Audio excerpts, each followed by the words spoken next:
Computer. All right, so hello everybody. This is Chris Siebel, and that's Mike Keneally, and he was generous enough to spend a little bit of time with me, and I'm very thrilled to have him here. Mike, hello. Hey, Chris. Thank you for having me. It's very good to see you and hear you and talk to you. It's good to be seen and heard and talked to. What's going on? How are you doing today? I'm good. I'm dealing with several things simultaneously. Getting ready to go to Europe with Devin Townsend, so I have to learn a lot of stuff. And simultaneously, I'm tending to my Patreon page, which has been having some technical issues the last couple of days. So I'm trying to make sure that all the audio that I've uploaded there is playable on all browsers, which gets into technological issues that a 70s era Luddite like myself can barely get my head around. So yeah, Yeah. that's the fun of now. Yeah, like Safari and Chrome are definitely two different things, and for Yeah, some yeah. reason, I mean, I'm the Safari same way. Safari seems to be very amenable to whatever I care to throw at it. Chrome, which is my home browser, my usual browser, suddenly started acting up in the last few days. Probably the result of some update that I didn't even know happened. And Yeah. now things that I uploaded a week ago that played just fine now aren't playing on Chrome. So super exciting to discuss. I know. Yeah, I surround myself with technology. I can't use any of it, but I like to have it around me. It makes me feel Yeah, good. no, I mean, but believe me, it's easy to complain about, but when you need it, it's you sure do need Or it. more when you need to know how to fix it and you have no idea. That's kind of where I find myself many times. Yeah, So anyway, man, thank you for joining me. I want to just try to maybe spread the words, just share the gospel of Mike Keneally a little bit. I've been a fan of very much appreciated. absolutely, man. I've been I've been a fan of yours since '88 when I first heard you on the Broadway the Hard Way album, which I bought new, and I was just a youngin at the time when that record came out. I think it was Me too. 14. Even though I was on it, I was still quite young. I was 14 years old when I heard that, and I had been aware of Zappa's music since I was 8 years old, and it was a mistake. Well, no, it wasn't a mistake, but at a friend's house, his parents had some records in their closet in their office, and they were Freak Out and Absolutely Free. And my friend Eric and I listened to those, and he kind of made fun of it, but I was like, this is like the best shit ever. So I got to know those two records first, and then from there but it was kind of cool that I started at the beginning. I think the next record I got after that was maybe One Size Fits All or whatever. So Well, it's cool to me that our Zappa journeys started out essentially the same because I was 9 when and it was Freak Out was the first record that I heard as well, and I agree with you. It was nice to start at the beginning. yeah, wow, that's crazy. But then the second one I heard was Fillmore East, so I'm like, Oh well, I got a huge very different view of things very quickly. yeah, And had to come to terms with that as a very young guy. I didn't you know know you could say things like that on a record. what? Right. I mean, like, well, for me, like, it was a really, really interesting upbringing that way. Like in my house, there were like Richard Pryor records flying around, and like Okay. Monty Python was a feature, and like for some reason or another, my dad, being sort of a conservative cat, he didn't care what we listened to or checked out, and there was always something, a little bit left, just a little bit off kilter going on. Um, Yeah, my folks were a bit more conservative, and so the first time I listened to Fillmore East loud in my bedroom, uh, I realized that I should probably use headphones from that point on, and that's when I became a dyed in the wool headphone user, which I'm grateful for. for sure. So I want to start. The whole point of this little interview is to sort of shine a spotlight on your solo work because, to me, I mean, the way that you presented it to the world in the first place was pretty revolutionary at the time, which predated like social media and what we know by nearly 30 years. You were always very, very welcoming um, of whomever wound up with your record. And the liner notes are incredibly extensive. And you've observed that maybe they were a bit self-indulgent at times, but not for me, because that this record right here, Hat. I don't know if everybody can see that. I got the special editions, basically of everything you've done. Thank you. um, Thanks for uh, keeping me in business. hey man, thank you for doing it. I mean, um, listening to that, I mean, that blew me away. I mean, because coming from sort of a Zappa, you know, tradition, I guess, and being interested in jazz and as a guitar player, sort of all over the place. This and not unlike Steve Vai's Flexible, which for me remains his finest record. I mean, Passion and Warfare is wonderful. The record he just did, I think, is the best thing he's done in years. I mean, his playing is fucking outrageous, and It's composition. unbelievable. Yeah. To say nothing of Celery, which on your latest that he played on, but you know, Flexible has a sense of humor. I love music with a sense of humor. People don't get music with a sense of humor.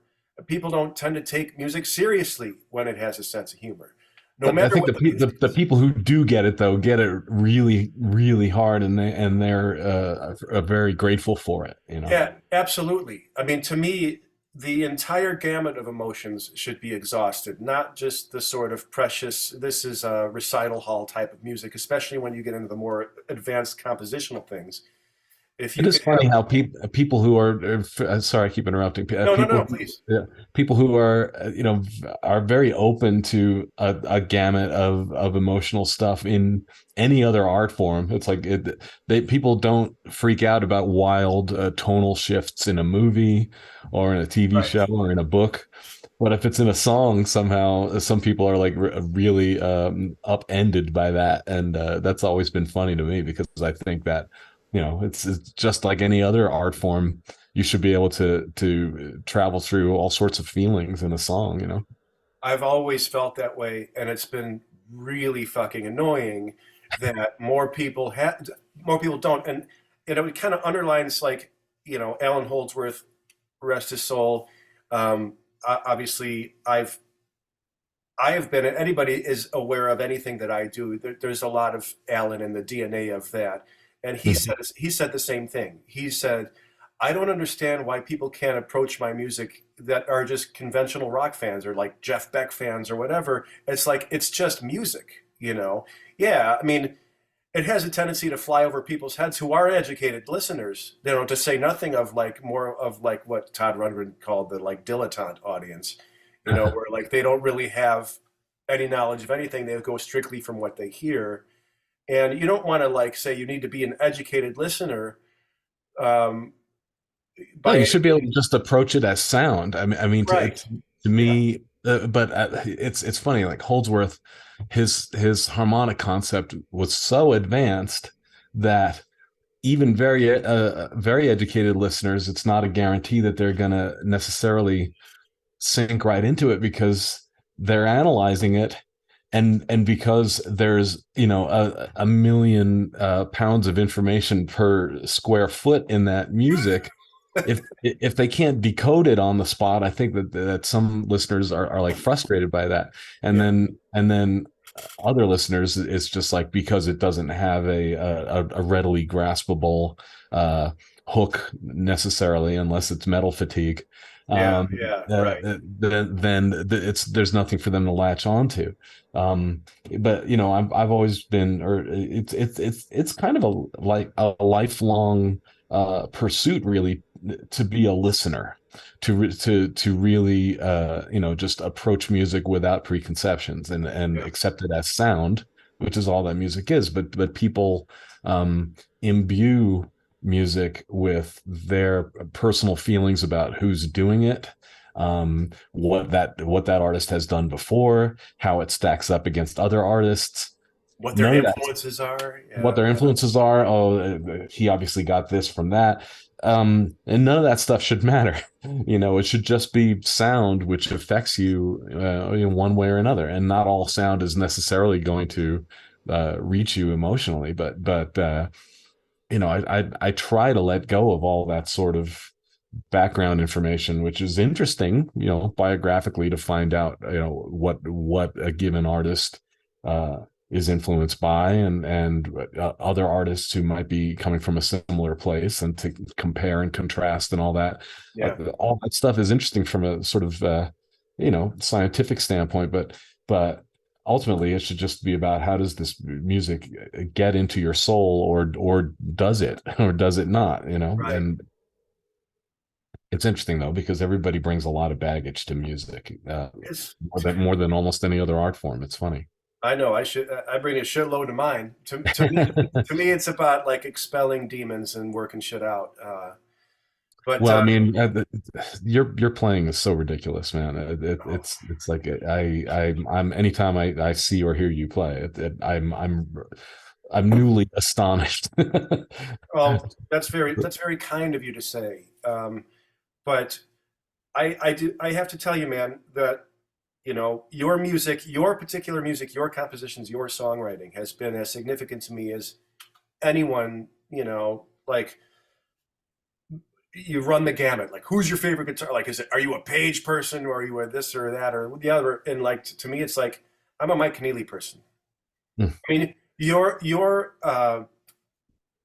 songwriting, I know, like we've talked about influences, and with the last Kick the Cat record, we got reviewed, and it was like the review was basically just listing what our supposed influences were. It didn't really say anything about what the tunes were or what the performances were like, but it was more like what we sounded like. Um, Right.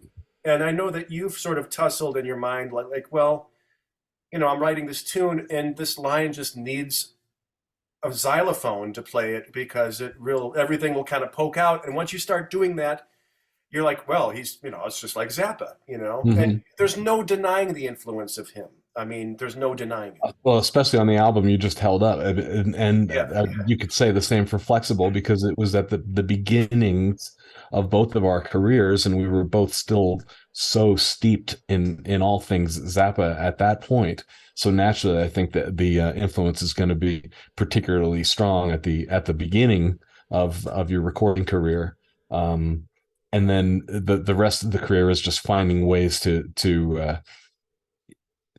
take these influences and hopefully find more personal and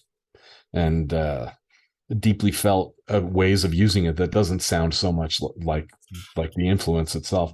But Frank's orchestrational gambits were so unique to him, yeah, that anytime you call on something like that, yeah, it's sort of an easy hook for somebody else to say, and then possibly sort of downgrade what they're hearing as a result. It's like, yeah, yeah, if you put a marimba on it, you have cheapened your work because it sounds so much like Frank.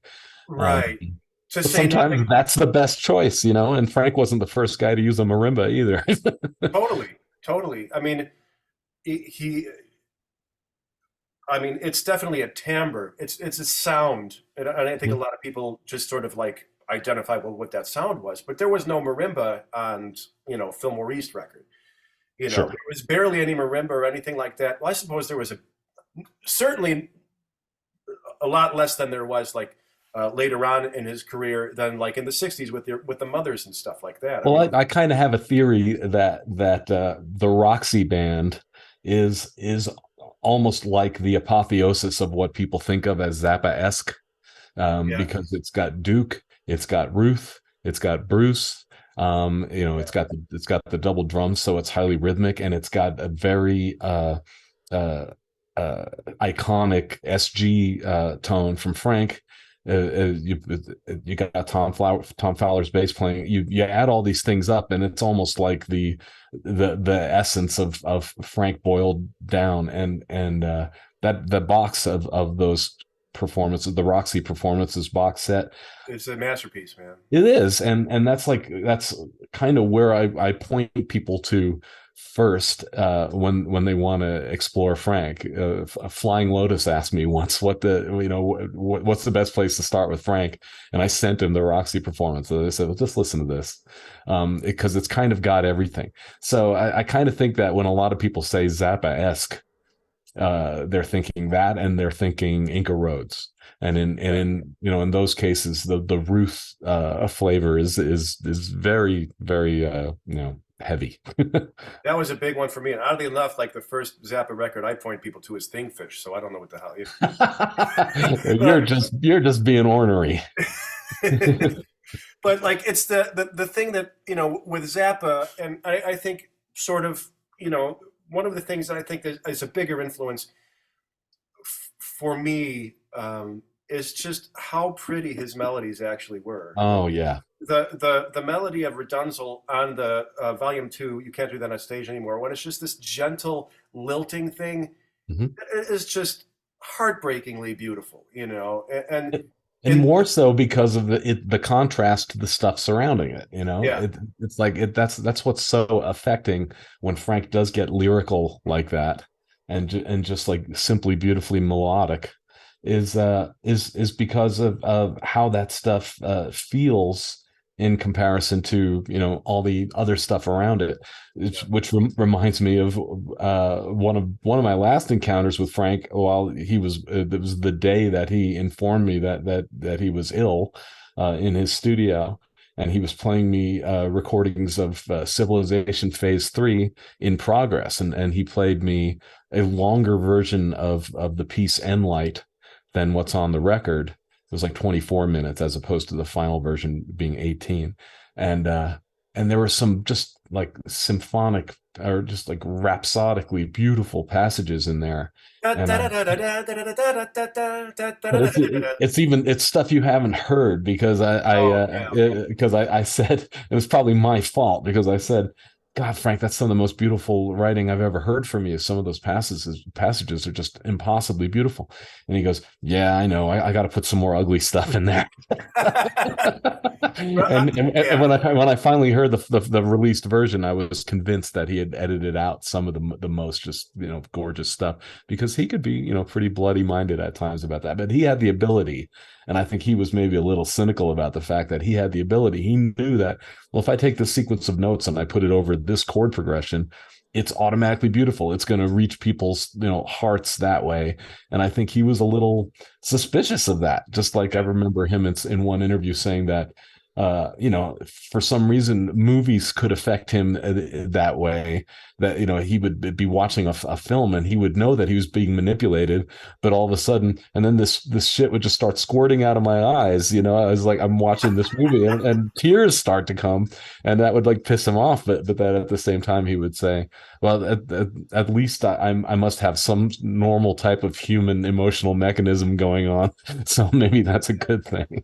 Well, I mean, I know Terry Bozzio and George Duke have said in interviews that, like, they were always sort of disappointed that Frank would just intentionally kind of shit all over something that was really beautiful. Hey man, Frank, that's pretty, man. That's amazing. He's like, it's you could throw some Yep. dirt on it. Yeah, if we'd been smarter, we wouldn't have said anything. But yeah, Well, I mean, I mean, I think about something like the little melody at the beginning of "Toads of the Short Forest." Is such a yeah, pretty little melody, and so yeah. beautifully played, and it's charming and whimsical and it's lovely. And then right at the point that it would normally go into another verse, it cuts hard to this ugly Noise. Yeah, and then it's like, there you go again. But that whole yeah. album, Weasels Rip My Flesh, is like is that's a very abrasive record, man. It is. It is one of my favorites. For I've done Directly from My Heart to You with Mm, my band Cycles, using basically that as the template, and there's just so much soul in it, and like what it yeah. comes in and out, into and out of is a listening. That whole record's a listening experience. Yes, it's a Burnt, journey. Burnt, Burnt Weenie is the same sort of thing. It says some of But his. that's like the prettier version, Yeah, It's like I right. almost got the impression that he made a conscious choice to put more of the pastoral, traditionally lovely stuff on Burnt Weenie, and some of the really nasty stuff on Weasels, because I think he was compiling them around the same time. Yeah. Well, anyway, we could sit here all day and talk about Frank, and I I'm know sure we it's will. But hard not to. It's such an endless topic. with this record with Hat, I mean, one of the things that I've always really appreciated about your music, and a few other sort of fringeoid favorites are mine. Django Bates, No, Britain. I love him. He's fucking ridiculous. But it's Hmm. the use of subtlety in the music, um, and subtlety compositionally. Like in Ugly Town is this raging thing that's like super loud, and like I fucking love that song. That's still a rager for me. If I'm ever like pissed off in traffic, I will put Ugly Town on. It's your music is very useful, for many different things. But the part that really, like in the middle of all of that sort of chaos, there's that lovely bridge, and then what you play on the piano, well, the food for thought while I'm sad, that that's the kind of subtlety that I've just noticed that you've built into your music, all the way through, and because it's about creating these moments where you know the lyric is kind of hilarious, but there's a real sweetness that comes out, and almost just like, man, just dragging your heart for this briefest of seconds before it kicks you in the face again. Sure. Um, yeah, well, it kind of goes to what we were saying earlier about why not try to run the gamut of emotions within one song, because that's what life is. Feelings and emotions and all that can change on a dime. And the type of, that song was cathartic for me as well, making it, and still like serves a purpose when I play it live. It like that is a useful song. Um, and that shift, that emotional, tonal, musical shift right there, it's just like another angle of what it's like to feel that way, because when you're in that kind of mire of despair, you go through degrees where you are feeling very angry and raging, and then you just get very you can get very wistful, Yeah, uh, remembering times when things weren't so dark, and it kind of is sort of like two different versions of the or two sides of the same coin. yeah, man.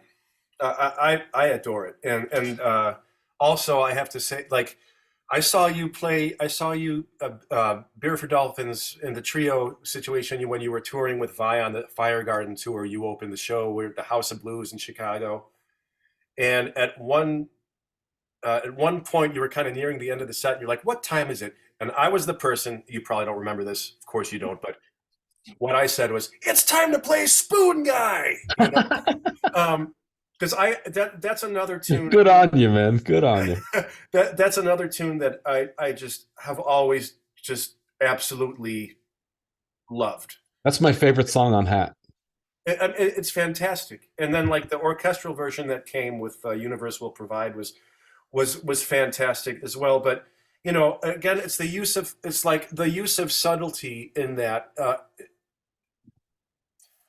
is I mean, just genius. And I know that word gets thrown around a lot, but it's something as simple as, for me, on Flexible, the very last chord of Salamanders in the Sun, Oh, where it's but it's the chord underneath it with the Rhodes playing the like E major add two, right. and that just kind of hangs there, and it becomes Yep. like a cloud that like he just takes his time with. And I mean, to I me, got those are I, the I got moments. chills just now thinking of it. That's my favorite Steve Vai. You don't have a lot in common. That's my favorite Steve Vai song. And when I did the Piano Reductions album, that was the first arrangement that I did for it. And man, that was the most fun I had on that piano album, which was the hardest album I've ever made. Yeah, Was working on Salamanders, because it's a beautiful song. It touches that, similar to that opening melody in Toads of the Short Forest, in that it's lovely and whimsical and gentle. You yeah. know. And like, where does it come from? I mean, and that's anyway. I'm just trying. I'm trying to slow down my brain. So this was like what? This was 1992, was it? 92, yeah. Yep. It first came out on Immune Records in 92, and then Yep. Guitar Recordings licensed it in 93, and it was reissued in 93. And I think that's probably when most people who heard it got a chance to hear it when it went into slightly wider release. Yeah, there's a really wonderful guitar player in town here, Ernie Denoff, a veteran player, fantastic. And we're music geeks. And he had mentioned this album to me, like, oh yeah, when you find somebody that it's like, all right, a Keneally record, all of a sudden you just start geeking out about it. And he's like, yeah, well, I heard this thing, and I said, well, that was entertaining and amazing and wonderful, and it's probably the last we'll hear of them, you know, until this came out. Right. This is Boil That Dust Speck. And I mean, I got to tell you, man, like I got so many stories sewn up with this shit. I think I told you, Suzanne Forrest called my mother to confirm an order, and I got home from school that day, and my mom was like, Suzanne from a record company called you, and I was like, really? And then I realized, she was confirming an order. There was like a problem with the address, and I had a phone number or whatever. Um, but that's, I was in high school, man. Mhm. That was, but then when Boil That came out, you know, Frank had passed by that point. Um, Frank and had passed. My dad had passed, and right, both of those events were and my child was born. So those three events were sort of like the main motivating factors behind Boil That Dust Back, because it was a time of you know sheer elation at being a father, but also the fear that comes with that. And God, then the despair of losing my two primary, certainly male, authority figures, role models, mentors, or whatever you want to, it's losing like, Frank and my dad in fairly quick succession from the same disease, was, Jesus. yeah, that was definitely a harsh lesson on what life can sometimes bring. But also what it can also, what can blossom from that as well. It definitely brought some shit out. I think Cause of Breakfast, which I haven't, in terms of a certain type of aggressive rock song, I haven't approached Cause of Breakfast. That kind of sits at the top of the heap of a certain kind of song. And that song wouldn't have happened if that, not that I'm saying that it was a good trade-off, but Or, is that if bad things happen, if you can get something uh concrete out of it that might be of some use to other people, because I think that song has also been cathartic for other people as well, and I certainly think was for me. in a similar way to Ugly Town, but different, because Ugly Town was just like, is so idiosyncratic. It's so strange compositionally, and Cause of Breakfast comes a little more from the '90s rock vibe that was happening then, but applying other influences musically, and also just what I was going through emotionally, and it, And it all just kind you of put went. it all out there. Mm. Like the I'm the dog that was in the back of your pickup, and you would have bound me if you loved me. I mean, that should. I mean, that's some shit, man. That actually happened. That was a traumatic event from my childhood. Driving to my aunt's house and seeing a dog fly out of the back of somebody's pickup truck, land on the freeway and get run over.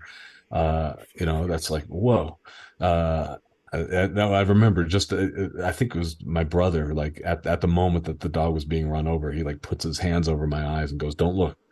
And I really remembered that, and then decades later it came out in that chorus, and that was the metaphor that worked for that feeling. It was, yeah, and it really digs in there, man. Like, and then presses like thumbs into the eyes, sort of thing. And brother Marty of Drop Control fame. Yeah. Hmm. Drop Control being your band that you had in San Diego prior to recording your first record. Yeah. I never tracked down any of the guitar tapes until you released them, sort of as like special products along the way. And Airport, man, Got to say, this beautiful thing, man. Thank you. Thank you. I'm you know, a lot of my tastes go like from the extremely ugly and obscure to the most beautiful music you've ever heard in your life, and you run the gamut on these records with that stuff. I mean, Blameless, The Floating Face, Natty Trousers, man. I mean, that shit is special. And when you came out with the special edition and there's actual video footage of that, I mean, I watched that a million times because this record was extraordinarily, um, it just meant so much to me. And you were so open and with how you presented that material, like you put it out there. Frank's death is too big for me to talk about right now. I'll get to it. But, you know, here's a picture of my dad. Hey, man, have a good time. You earned it.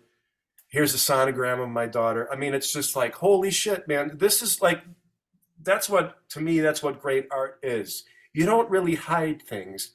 You may not be able to represent all the feelings involved with something, but telling somebody that this is going on gives this record a flavor. And I don't consider this necessarily a dark record because it's got a lot of joyous tunes on it, man. And there's definitely goofy shit on that record for Oh sure. yeah. Wiener Schnitzel, Wiener Schnitzel, Oh and yeah. all that stuff. But again, that a lot of that stuff was applied at the last minute because I had compiled a playing order for the record, and I remember going for a drive with Brian Beller and Tom Freeman and listening to the original playing order. And this was the night before it was scheduled to be mastered, and just like all of us feeling so down by the end of it, and me thinking this isn't what I'm trying to do here. I'm not trying to bum people out. Yeah. And so I stayed up, practically all night, compiling a new order, cutting some things. I took out most of the song "Vent." Right. I constructed on paper some edit collages, like the Helen was brash and claim jumping swine stuff that's on there. Brian Beller's favorite song. And Brian Beller's favorite song. Just some of that stuff as punctuation and as sherbet, Sure, yeah. just like little palate cleansers. And then went to master the next morning, and I just had a big stack of dats and my hastily scribbled written notes and said we got to go from this to that to this to that to this, a million edits to come up with a running order that wasn't as despairing as the original one was, and it was still a heavy record. Yeah, But for sure. but the liner note thing is interesting. I really was I was very driven to share everything and to make that connection because I felt in advance, I felt grateful to anybody who like bought that record and connected with it. So, and the liner notes felt like just the perfect avenue to reach out and make that connection. Obviously this is just 94 is when Dustbeck came out. So Yeah. just figuring out, the internet is a thing. And then Scott Chatfield at that point, who's just my friend, we hadn't gone into business together yet. He said, "Hey, do you want a website?" And I had never heard the word before. And so, Sure. I mean, sure. Keneally.com, which, I was blogging before the word blogging existed. And we were, putting stuff up there, little videos and audio clips and stuff. I was there, man. 29 years ago, of Grin and everything else. Yeah. So I do feel like we were kind of at the just the breaking edge of a lot of that stuff online, and it was all so innocent then, and the potential sort of some of the more ludicrous aspects of online discourse hadn't yet made themselves clear. It was like a childlike time on the internet. Right. But it was kind of funny because I got both responses to the fact that I was sharing so openly in the liner notes. I remember one review who just thought that it was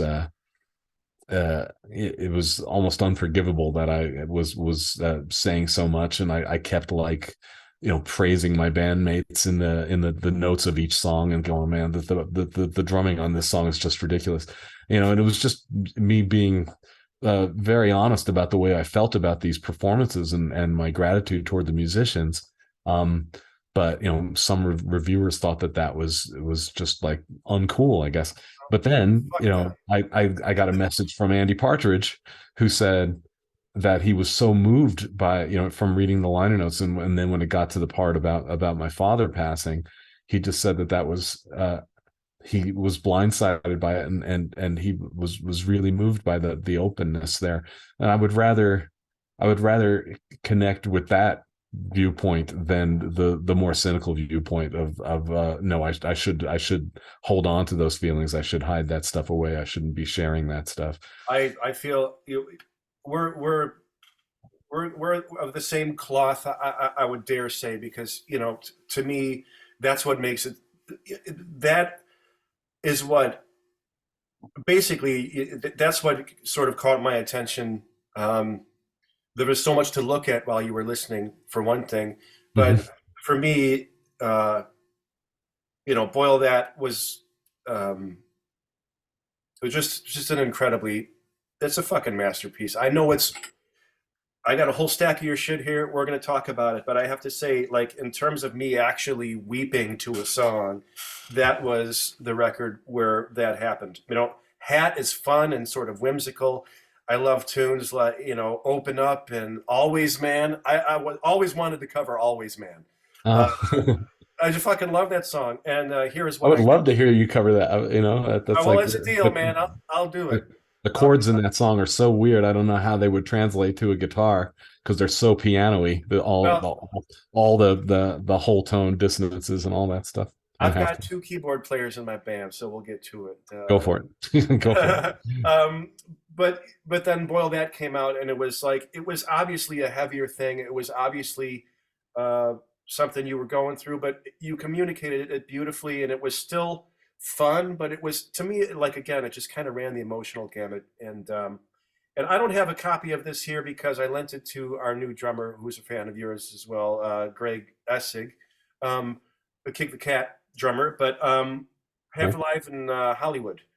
Uh, to me, I think disc two, the was that the Musicians Institute, like sort of Exactly. It was cafe area or whatever? Yeah, no, it was there, the concert venue at Oh, MI. concert. Okay, Yeah, it was an actual little theater that they had there.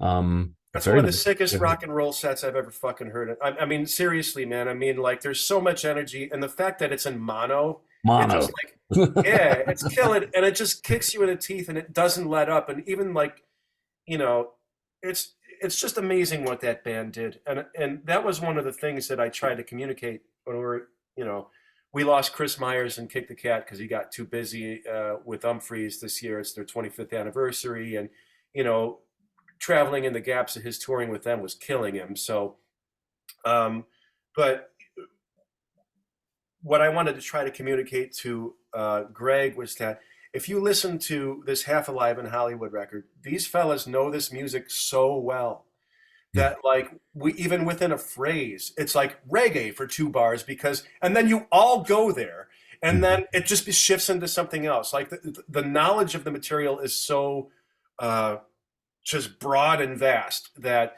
you could literally just like toss a coin, and it's Yeah.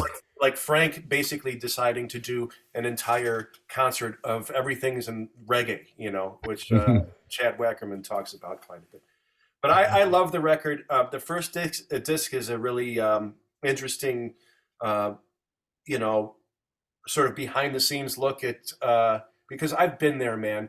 There, there's nothing like tracking in a super sterile studio. I mean, you got the headphones on. You want to get the best take you can, and shit kind of goes wrong, and then you try it again, and then you're kind of laughing and trying to get it together, but there's that pressure of trying to get the good take, and like we so were we were playing for students. We were playing for a bunch of engineering students at MI on the yeah, on the first disc, and and then when I listened back to the tapes, I thought the story of the whole session is more entertaining than just a collection of the best, the best yeah, cuts. right, Especially the fact that we put it out so soon. I mean, I only had two albums at that point, so to come out with with a two CD set of sort of live recordings, although the first disc is live in the studio, but Yeah. it's not a traditional live album, which is why we called it Half Alive. The original title was Sort of Live in Hollywood. Um, but then, we thought Half Alive was a more it felt like a more well, also at the time I was dealing with Epstein-Barr syndrome, and still, emotionally, processing all the stuff that happened in the wake of Frank and my father passing. And so that's the same era as the Mistakes, the album with Henry Kaiser and Andy West and Prairie Prince, which also was like me processing all that stuff. So yeah, they're kind of, yep, they're both in the same era.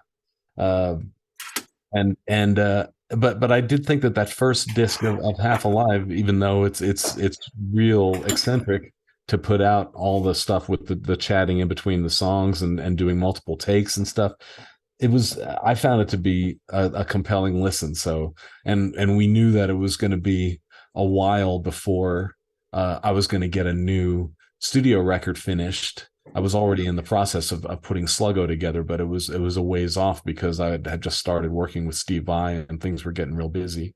So Half Alive was kind of a stopgap measure in that way, because I was working with Suzanne and Jeff at Immune, and we were getting some nice attention for the first couple of records, and we wanted to put out something. And I Right. had these recordings. I had the studio recording for the engineering students session, and then in the same location a year later, we did the performance at their show venue, and that mono recording on disc two just had a great feeling to it. And I knew that Toss Panos, who's the drummer and is Good God. spectacular, uh, he had left the band, and I wanted to honor the way Beer for Dolphins sounded, because Brian Beller was brand new to the band, Yeah. and then Toss Panos was just spectacular. And Toss, if you talk to him, he'll say that he can't play that way anymore. It's like, because he's been playing with a lot of amazing, just playing with Robin Ford and stuff, and doing simpler song forms. But Yeah. he's one of the best drummers in the world, and the stuff that Toss does on Half Alive in Hollywood. I'm glad you turned the new Kick the Cat guy onto those recordings, because Toss is a masterclass all to himself on that stuff. He's just ridiculous. And Yeah. Toss and Brian are an amazing section. So I'm very happy there's a document of that version of the band. It's like your version of Live Rust is the second disc, Right like on, it's right super, on. it's super raw, and just the guitar playing is fucking out of control, man. Well, So I remember we felt like we had something to prove, because the year before, right after we did the recordings on the first disc, we did a performance in that venue, and it just didn't work. For whatever reason, I wasn't in the right place mentally to deliver. yeah, But then a year later, we came back and did the stuff that's on the second disc, and we were like, absolutely in a place to deliver what needed to be delivered. And I was actually inspired, interestingly enough, by what I had heard, because I wasn't there and I didn't see it, and I still haven't seen it. But I had heard about a clinic that Devin Townsend had done in that same venue, yeah, um, and apparently he was just like, there's he was definitely like almost like the Andy Kaufman of rock at that point, because he was going for sort of the anti-entertainment and entertainment thing, yeah, very subversive, very confrontational, and I was extremely into that at that time. So I think just being on the same stage that he had recently been on, behaving in that way, had an effect of that stuff. And all these years later, the fact that I'm working with Devin is a real delight to me too, yeah. because You have a hell of a way to kind of you've been manifesting your dreams, basically, like starting with being such a fan of Frank's that you took it upon yourself to learn just for your own information, some of his harder things, like, oh, well, obviously this shit is playable on guitar, so I'm going to learn how to play this on guitar. And Yeah, that was, of course, it was Steve who demonstrated that stuff was playable on guitar. I never dreamed that it was until that Halloween '81 recording where it gets to the middle section of Montana, and all of a sudden there's Steve.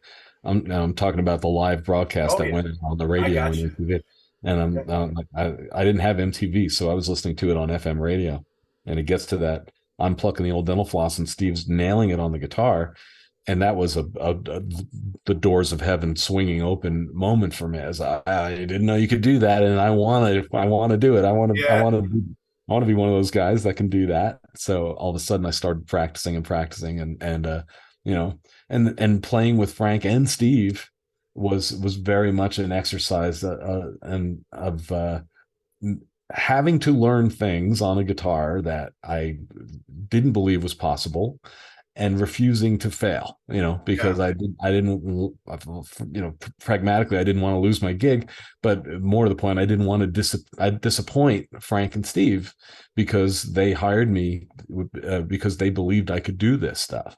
And so you just expand your horizons because you have no other choice. You force yourself to do things that moments before you would have thought was impossible. There on that same track, man. The story that you've told over the years that I absolutely adore, which was on your Frank Zappa audition when you played Night School along with the Synclavier track. I would have loved to. I wasn't playing along with anything. I had practiced it, of course, along with the record. But Oh, so you're just. when I played that for Frank, I was playing it solo with no background music, Oh wow. Okay. And Frank was sitting reading the chart as I was playing it. So talk about daunting.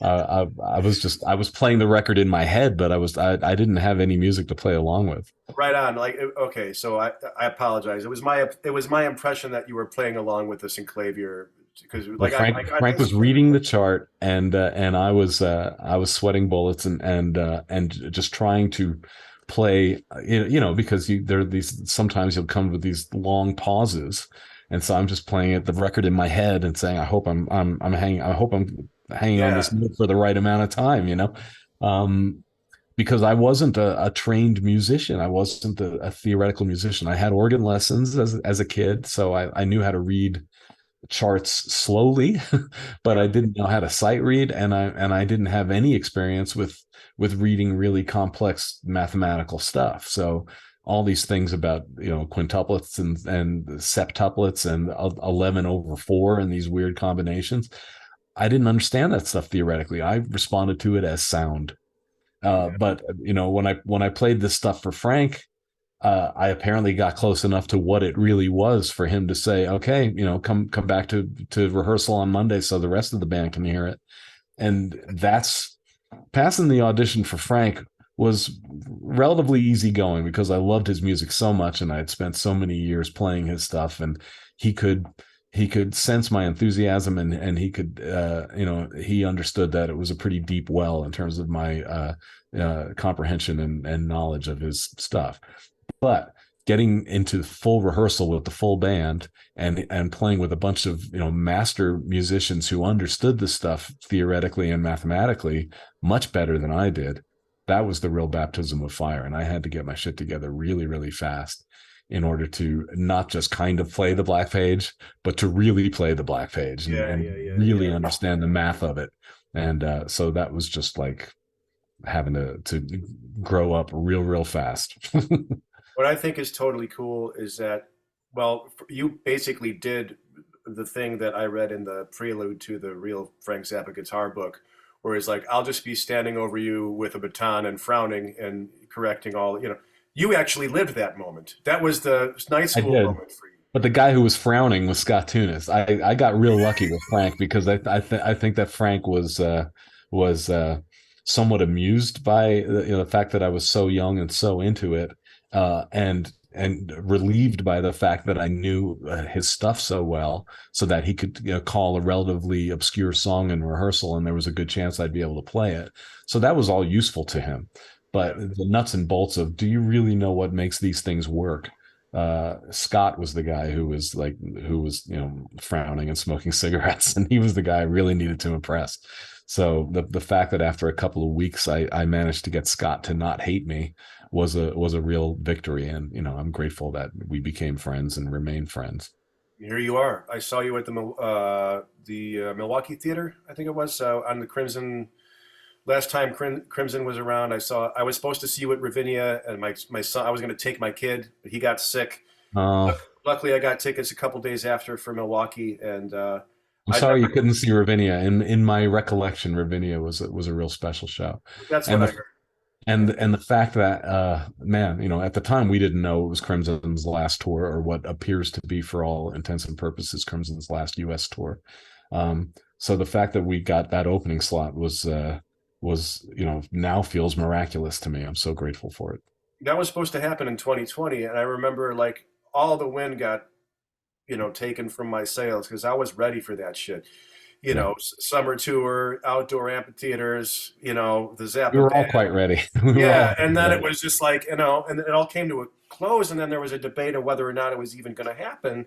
And certainly Crimson was going to tour, but like, would the logistics work out for you guys to do it? I'm just so pleased that you did. And I got to say, just as another side note before we move on, I mean, you guys ate that shit alive, and like Ray White is ageless, man.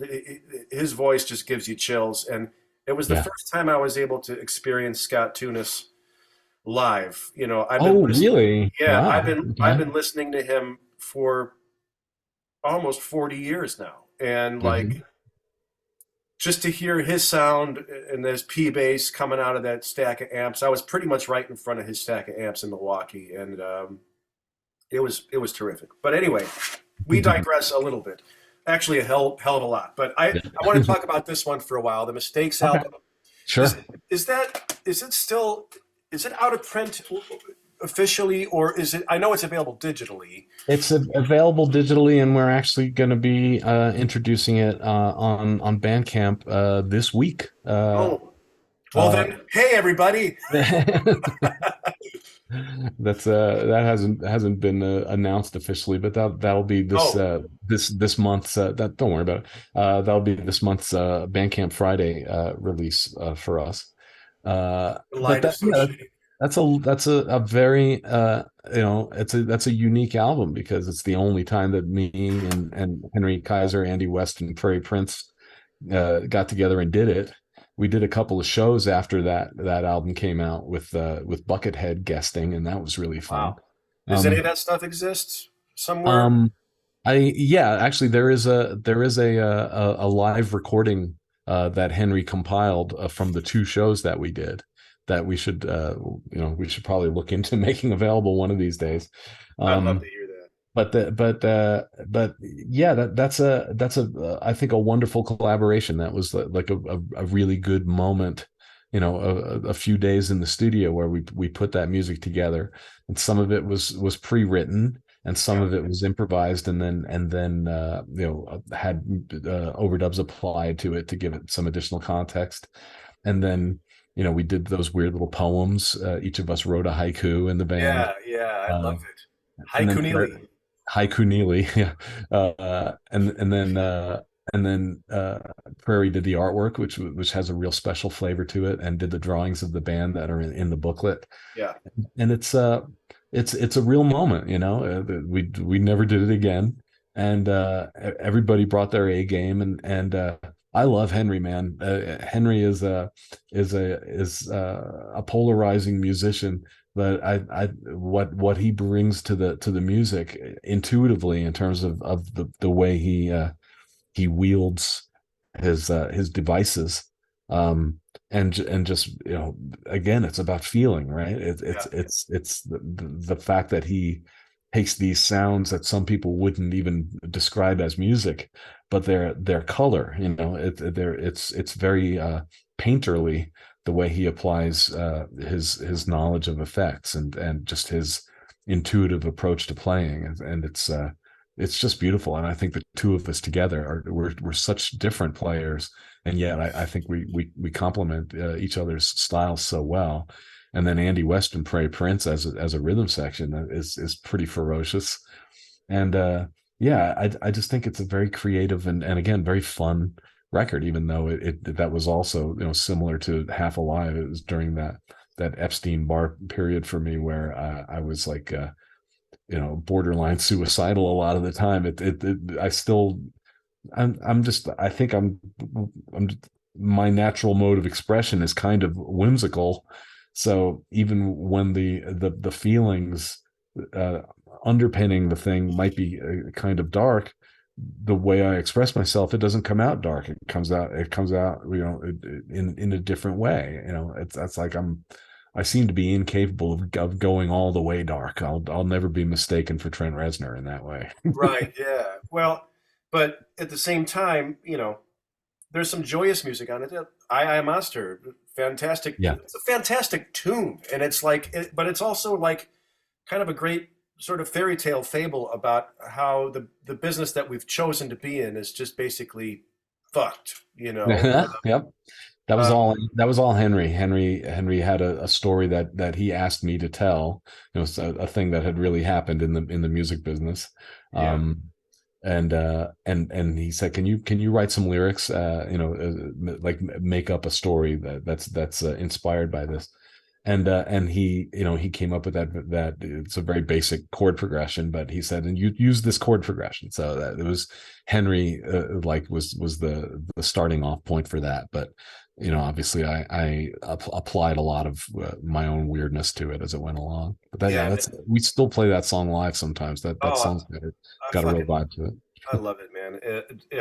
It's the lyrics or the words are very sort of Dr. Seuss Ian to me. Like Hmm. I can almost imagine, the characters in the books or whatever.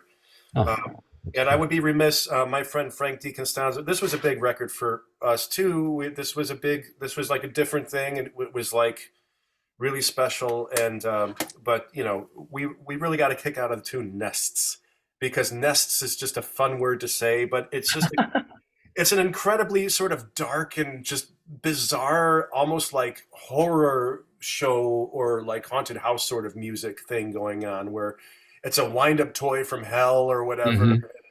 Yeah, But that's Henry on Synclavier. That's but then some overdubs on it. I haven't heard it in such a long time, but I'll be yeah, listening to it this week in tandem with its Bandcamp debut.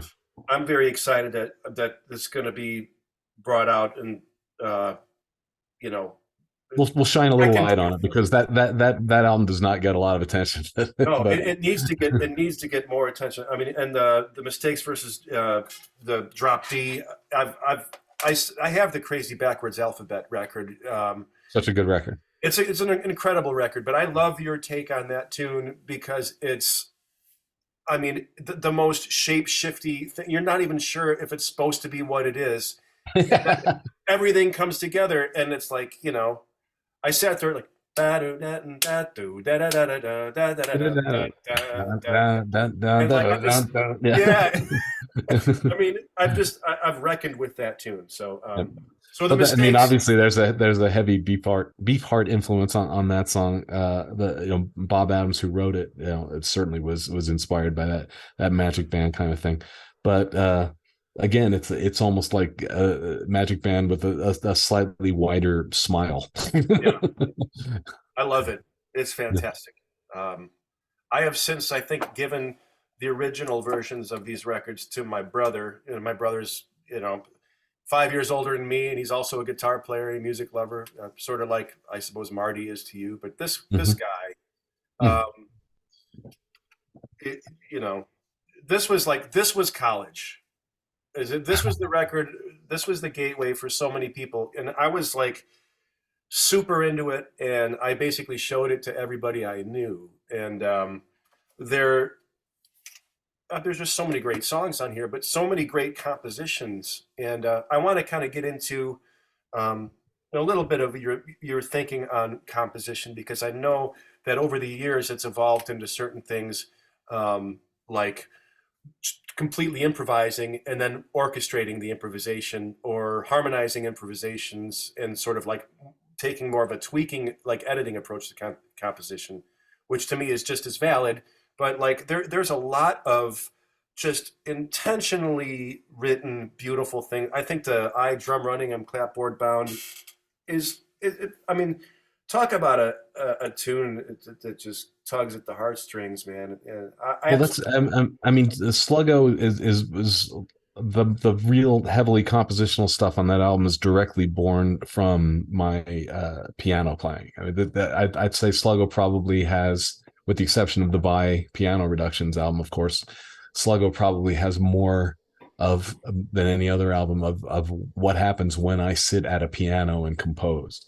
And the song you mentioned earlier, Airport, is kind of the for me was the birth of that approach. I wrote it on a Fender Rhodes, but I said to myself, "Oh, I'm going to sit at I'm a keyboard player. I played keyboards before I played guitar, but I do find myself mostly compositionally and as a performer gearing towards guitar and guitarisms, but I started off as a keyboardist, so I'm gonna sit at the piano and not attempt to write a rock song or a pop song. I'm gonna try to do some composition.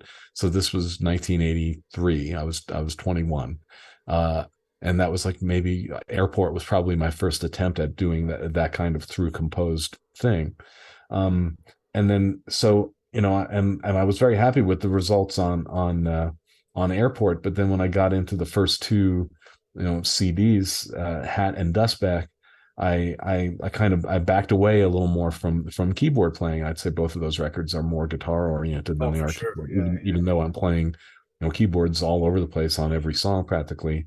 The keyboards were used more as color.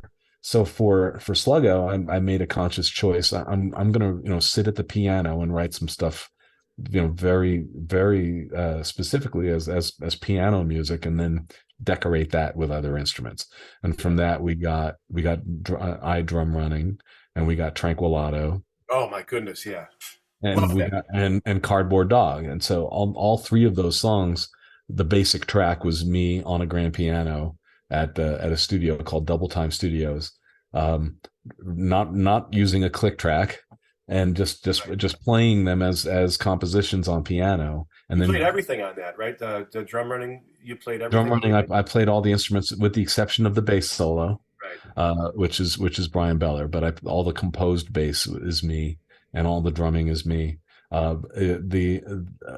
The the trick on drum running is that I didn't, for certain sections, like where the drums enter, and the guitar picks up that, the distorted electric guitar picks up the main melody, the da da da da da da da, and the groove really kicks in. Yeah. I had a real feeling that I wanted to capture from the drum part that I couldn't do all at once. So I recorded each piece of the drum kit separately. Oh And wow. so if you listen to the way the drums are played, when the second verse happens, basically the song opens with a verse without any drumming, and then the groove picks up and the melody returns with the distorted guitar. All the drumming there was recorded one piece of the kit at a time, so you'll hear a lot of stuff that is impossible to play but Yeah. on a drum kit at once. But that was what it was, almost like a Chris Cutler approach that I wanted to get, but that I couldn't do all at the same time. The only way that I could do it was to record each piece separately. But then Well, as the song goes on, then it's more like traditional groove playing on drums, to yeah. the ability that I'm capable of doing it. But It's then however yeah, you get there. yeah, However exactly. you get there. And then and Tranquilato and Cardboard Dog, I played the drums on those because, as I say, the basic track was the grand piano track recorded without a click, and I knew that it would take ages to make any other drummer glue their playing to the peaks and valleys of my piano track. So I said, I have to do this myself. Um, and and so on Tranquilato and Cardboard Dog, that's me playing just the whole kit at once, albeit with a lot of punches. Sure, But, yeah. all that stuff is me. And the way that I used to describe that was Ringo Starr playing Frank Zappa music. It's very Yeah. complex stuff, but played in the most direct and straight ahead way that it can be played. And but I actually I've drummed on other records and I've come up with some good stuff, but I'm very happy with my drumming on the Sluggo album. It's Yeah, only some of the songs because we've got Joe Travers and Tos Panos doing amazing things on there too. But if when I listen to songwriting too. yeah, and I mean, I'm very again, it's piano based. The most compositional stuff on there, even Beautiful, which has got me playing guitar in unison with the voice in a sort of jazz discharge homage. Yeah, love Um, it but that was written on piano, and then later on, I decided that it sounded better as a guitar based thing, and there's Fender Rhodes on there playing the piano part, but it's a little it's not as featured. It feels more like a guitar song than it does a piano song, but that song was composed on piano at the same time that I was writing the other stuff. But then you get Potato, which is one of my most straight ahead pop songs that lived in my head complete for several months before I was able to record it. But that was one of those things where a song arrived in my head and wouldn't go away, and I had every aspect of the arrangement and the instrumentation and the even I think some bits of the guitar solo in my head for quite a while before I was able to get in the studio and finally, like, thank God I can finally record this and get it out of my head because it was like haunting me. for sure. And then I if you've love got that song. Love it. yeah, I'm really happy with it. That's one of those that felt like a gift because it arrived kind of out of nowhere, and it was almost like anytime you write a simple pop song, I'm always a little bit skeptical that I must have stolen it from somewhere Yeah, because it feels like one of those songs that this should have happened by now. should have been a hit actually. Yeah. You know. And then some more straight ahead guitar rocking stuff like Frozen Beef and Oh, On love it. and oh, and then of course the song Sluggo itself obviously was composed on piano because that was just a piano thing. So I think that I like the Sluggo album, and I've been sort of uh really kind of bathing in it lately because on my Patreon page, once a month we have a live video hangout at Crowdcast, and Yeah, what we've been doing on the last several Crowdcast hangs at Patreon is going through the multi tracks of Sluggo. I've got on my computer all the transferred to digital, originally analog multi tracks tapes of Sluggo. So just yesterday, I was digging through the multi tracks of Cardboard Dog and hearing things that I didn't know were there. I Um, saw that tour 3 times. The "We're Not Here to Help" tour, and I think it was in Madison, Wisconsin, when you guys actually ran through the whole composed part of that because you would sort of jump ship and go into something else, maybe like Rosemary Girl or something like that, at the end of the first sort of or the last singing part before that boo ba da da boo da da. right. And man, I was absolutely thrilled about that. Oh, so we actually played the whole song at You at did. that. That was the I think it was like, all right, we're gonna try this sort of thing, and you fucking nailed it. And I was like, I was waiting for it, man. I would Uh, love to play that song again, but getting Joe Travers, my current drummer, to learn it would require some serious coercion. But it'll be fine. I Yeah, for just to sort of backtrack temporarily, this is the Tar Tapes Volume One. If you're interested in hearing Airport, and I believe everyone should hear Airport, it's on that. I think it's available as a download on your store. yeah, And that's at store.keneally.com. Yeah. yeah, and there's like several sort of like proto Keneally, the drop control recordings and all kinds of really neat home demos and things. It's fantastic. I always loved that tune Tug. I thought Tug was just kind Yeah, that's like mostly early 80s to mid 80s era home recordings that I did with my brother Marty, who was yeah, he was the engineering guy, and so I was just writing like crazy at home, and we were pumping out songs all the time, and we ended up with like hours of stuff that we put out on these cassettes called the Tar Tapes, yeah. and then in the 90s on Immune Records we compiled what some of my favorite songs on a couple of CD releases from those Tar Tapes We got cassettes. we got them all here, man. Um, big fan of all of it. So the other thing I'll say, one thing more about Sluggo is that Exhuming is on it, and Oh, right. I've probably listened to that. I mean, some of the most exciting and just flummoxing moments of music in my life are the opening minutes of that tune. The yeah, Yep. yeah. Um, And then the and then how it's sort of staggered rhythmically, and then it's just like a mind fuck. Is that the part that Mangini saw when you were on the airplane That's writing it? exactly right. Yes, it was that intro, and I was combining different insane rhythmic things to happen simultaneously. Like I knew I was going to do this opening section with a bunch of guitars, and this group of three guitars would play this stupidly complex rhythmic thing, and then at the same time, this group of guitars would be playing this opposing stupidly complex rhythmic thing, and they were designed to happen at the same time. I just wanted to see what that would sound like. And literally walking down the aisle comes Mike Mangini. He looks over my shoulder and sees me writing this stuff, and he points at one of these simultaneous rhythmic occurrences, and he goes, "Well, I could play that."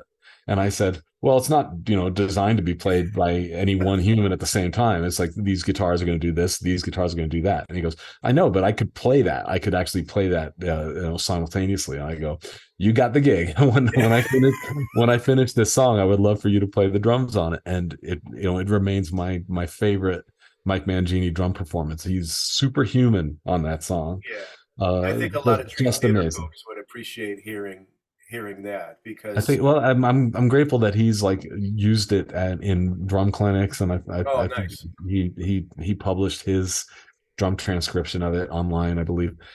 So he has paid homage to that song because that's another one that I think is kind of singular in the catalog in some ways. It was all scored out as the only way I could have possibly made that song happen. It was all written. Um, stunning. and it's I thank you. I'm very happy with the way that song came out. Because it's a tricky one, but the execution of it actually met my hopes and dreams. The part that blows me the way is where the glockenspiel and guitar, and then the series of couplets that happens before the breaks. Yeah. I still don't know what the fuck that is, but I believe that's the bar that Mancini was specifically referring to when he yeah, walked by me on the airplane. it Yeah. was. It's just wonderful, man, and it's one of those things where, like, I mean, back I don't really do this much anymore, but back in the day, it was like full volume.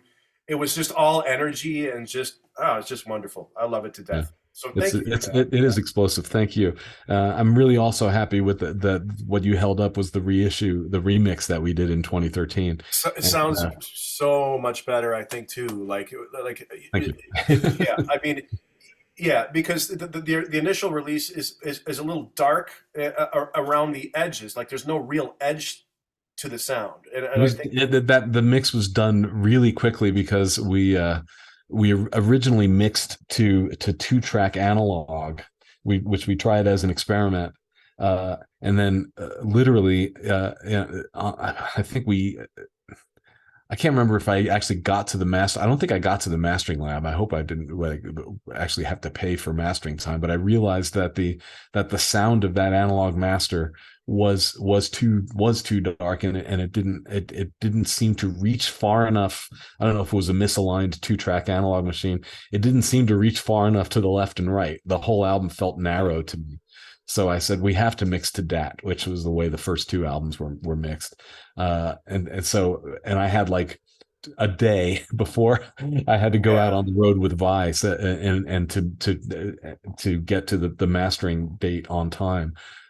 So we very quickly mixed that album to DAT, which is what the original Sluggo release in 1997 was. That mix, that sort of hastily done mix. Still good. I think we did a good job considering the limited amount of time we had. But in the back of my mind, I was always thinking, I wish we'd had more time. I think these songs are really good. I think it's a great album.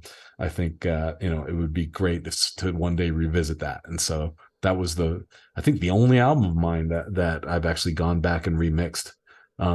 and I couldn't be more thrilled with the way that 2013 mix turned out. Yeah, man, it's beautiful. Absolutely, absolutely. Oh, hey, here it is. I guess I didn't give this one to my brother. He got Oh, had to good. be boiled There out. you The go. original's good. There you go. That's the original mix. Okay, so moving on, just from there, we got Nonker Tomp, which is, again, we could probably do an entire fucking podcast about each of these individual albums, and we won't. But so when this came out, it was a bit of a surprise. And again, I got the special edition with Nonker Talk or whatever. Knocker talk. Yeah, the Nonker interview bit. Talk. Knocker talk. There are several beautiful, wonderful moments on here, and there's some scary shit on here. I mean, and I can appreciate that. And you kind of went into this whole thing about how, the lights out, eyes open thing. You're sort of like really exploring atmospheres in a way that you've never really explored in the previous stuff, which was more sort of song oriented or more like compositionally oriented. I feel like there's a lot of, if you'll excuse the word, like ambient type of Sure. approach on this record. Yeah, absolutely. Well, I was going more for atmospheres and like creating environments, and it's all instrumental. So, I mean, it was a first in a variety of ways. It was the first album on XOX Recordings, which was my own label with Scott Chatfield. Yeah. So, and I remember Scott asking me, okay, so this is the first album we're doing. You have the opportunity to do whatever you want. What's your dream come true? And I said, well, when I was 12 years old, I always wanted to do an instrumental album with me playing all the instruments, and I wanted it to have a black and white cover, and I wanted to call it Nonker Tomp. And he said, well, let's do it. So, and even the album cover was the basic approach that I imagined when I was 12. So That's so great, man. and it was just some dumb word that I made up when I was a kid. And at the time I imagined it to be about 50 minutes long, which was a pretty long album for vinyl, and that I would play all the instruments. It ended up being more like 72 minutes because I can't restrain myself when it comes to CDs. And but again, it's all instrumental. It's me playing everything, and a lot of it was very extemporaneous stuff that was improvised at Double Time. It was this nice sort of collaboration between me and Jeff Forrest, who was the engineer at Double Time Studios in El Cajon, and he was always very. And he was also, he and his wife Suzanne owned Immune Records that I did the first bunch of records on. Right. So it was very cool that he was still like into doing stuff with me, even though I was now recording for my own label. But he was very into the unfettered creativity of me working entirely instrumentally, not worrying about song form so much. I had decided that it was going to be a bunch of little pieces interconnected. It ends up it's 35 songs all segued together. Yeah. And there's like those deep orchestral textures on there that come from some stuff that I had recorded at Lyle Workman's project studio when I was doing TV stuff, right? Court TV, exactly. I was doing soundtrack work for Court TV, and it was my friend my friend Jonathan Green, who I met on the first day of kindergarten, and I had lunch with a couple of weeks ago. He was a producer for Court TV, and he said, "Yeah, if I would love if I'll pay you. You can do these soundtracks for these documentaries that I'm doing, and you can own the rights to the music and do whatever you want with it." So I was recording all of these songs using Lyle Workman's orchestral samples that were very beautiful and rich sounding, and I folded quite a few of those cues into Nonker Tomp, but then I surrounded them with the stuff that I was recording, the one-man band stuff that I was recording at Double Time. Yeah. So it's very stream of consciousness. It's very atmospheric, and at times it does get very ambient. And then, but then I got a couple songs out of there that became kind of standards in the repertoire, in particular "Self" and "Other." Yeah, I love it. Which I play a lot. It's almost like a Satriani type instrumental with that guitar melody. Yeah. And then there's another song on there called "Hum," which became much expanded live with the when played live with the band, and there's like a 9-minute version of that on the Guitar Therapy live album. So if you listen to Hum on Knockertonf, again, it's all this very hermetic one-man band type stuff, me drumming my little weird idiosyncratic drumming. But then you put that in the hands of Brian Beller and Joe Travers and Rick Musalem, and it just blossoms into this whole other thing. So there's several pieces on Knockertonf that became staples, and the song "Click" for that matter, which is like the first real song on the album, is based on that drop D acoustic guitar tuning.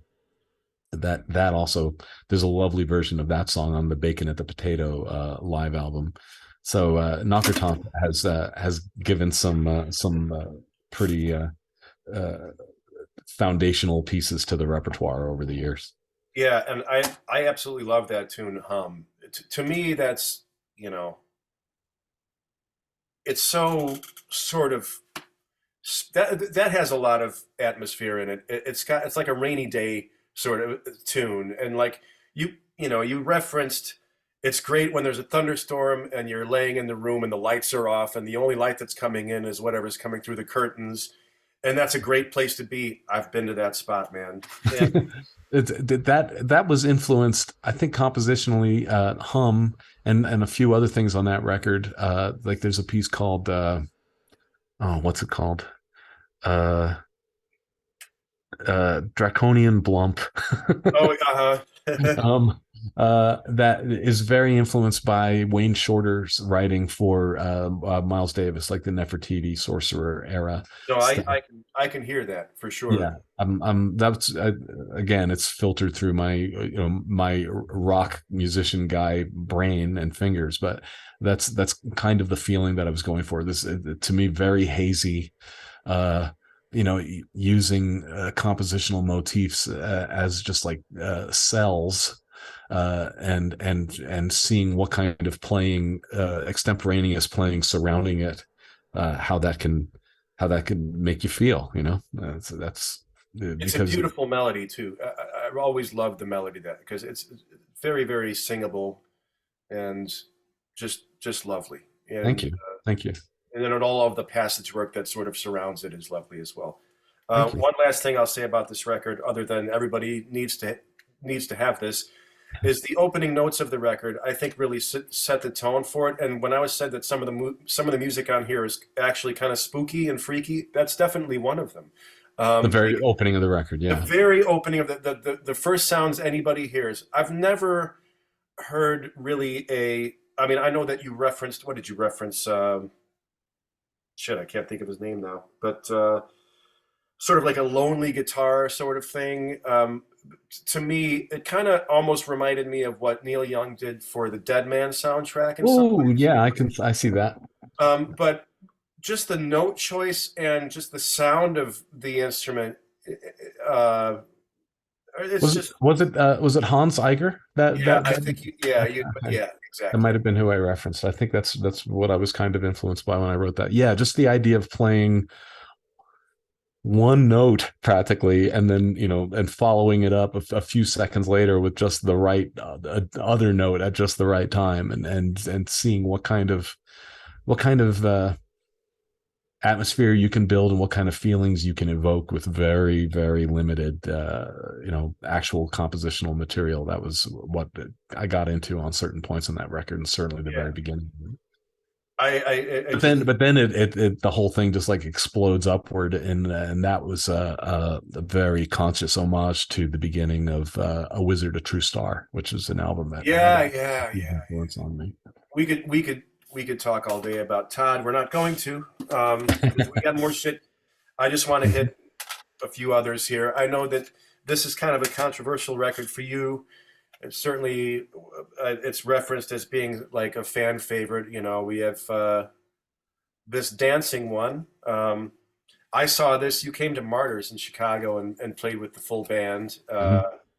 I was there. I love the record. I mean, it's got. I mean, to me, it's got some of your strongest songwriting on it. It's that album really, I think, strikes a chord maybe with more people than any of the other records. I'll often see that mentioned online as an album that a lot of people really felt connected to. There's several reasons for that. For one thing, it actually does document a band, which was the Yeah, first, apart from Half Alive, it was the first album of mine to do that. Certainly the first fully studio album that featured the same band all the way through. yeah, And it was the period that we spent putting those songs together, where we were living in Scott Chatfield's house for a few days. It's Scott, who has a propensity and a strong ability to name things. He dubbed that rehearsal period Camp Keneally with K's. Uh, where we were just like rehearsing all the stuff on that record, because we only had a certain amount of studio time and a lot of material to get through. And the thing that I think is remarkable about that album is that it sounds very layered, like we spent a lot of time doing overdubs, but the real character of that album is just the way that large 8-piece band sounded, all playing at the same time. So a lot of things on that record that sound like very elaborately constructed piece by piece songs are live tracks, just because that's how that band sounds. yeah, um and yeah, I mean, it was a time in my life that had a lot of upheaval. um but also I was like feeling very idealistic, but I was also, I think, somewhat I was having some almost messianic tendencies at the time, where I really did feel like I was channeling the divine in a way, and that I had been chosen. uh, so I think everyone is to a certain degree, but I think I got a little too in my head about it, and when I just look back at certain choices that I made at the time, and I kind of go, ooh, I wish I had a little more self-awareness. But I do think that there's some songs on that record that did just like turn out really, really well and connected with people because of the way I was feeling, which was just like I really wanted to open my heart, cast off all cynicism, which that's a big thing. That's a big part of the Zappa thing. Frank was a proud cynic, and yeah, being in his world, and then being in Dweezil and Amit's world for a few years afterward, I was like steeped in that whole Zappa mindset very deeply, from '87 to '96, basically. yeah, And I remember by the time around 1998, where I started putting the dancing material together, that I was like very wanting to let go of cynicism and be extremely idealistic and extremely open.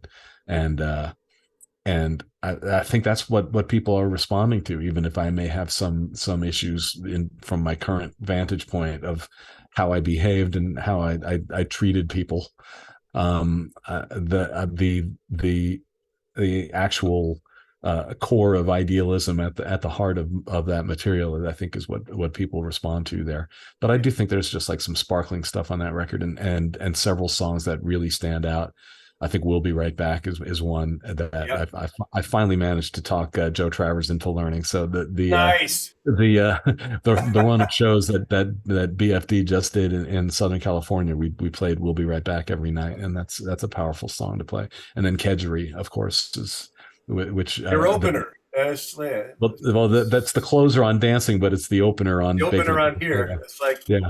somebody said, "Hey, nice warm up." Yeah, exactly. Yeah. It's a, yeah, you are kind of you're putting it out there to start a show with that, but But I do it's have to. One thing before we move on from this is that "Pretty Enough for Girls," man.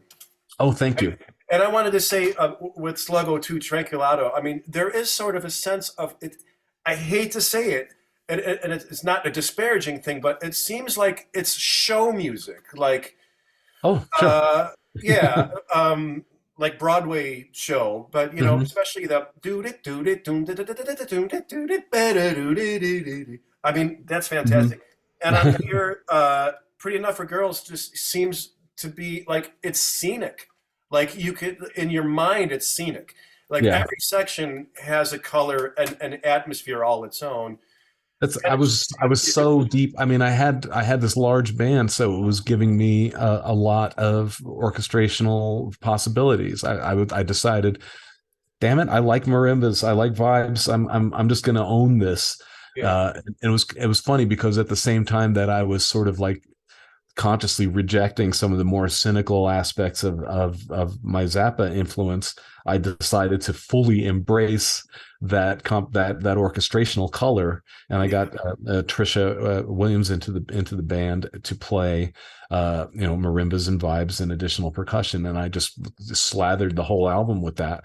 And then I had Evan Francis on saxophones and flutes, and right, I had Chris Opperman on trumpet, yeah, and Mark Ziegenhagen on keyboards, so I wasn't playing all the keys myself for the first time.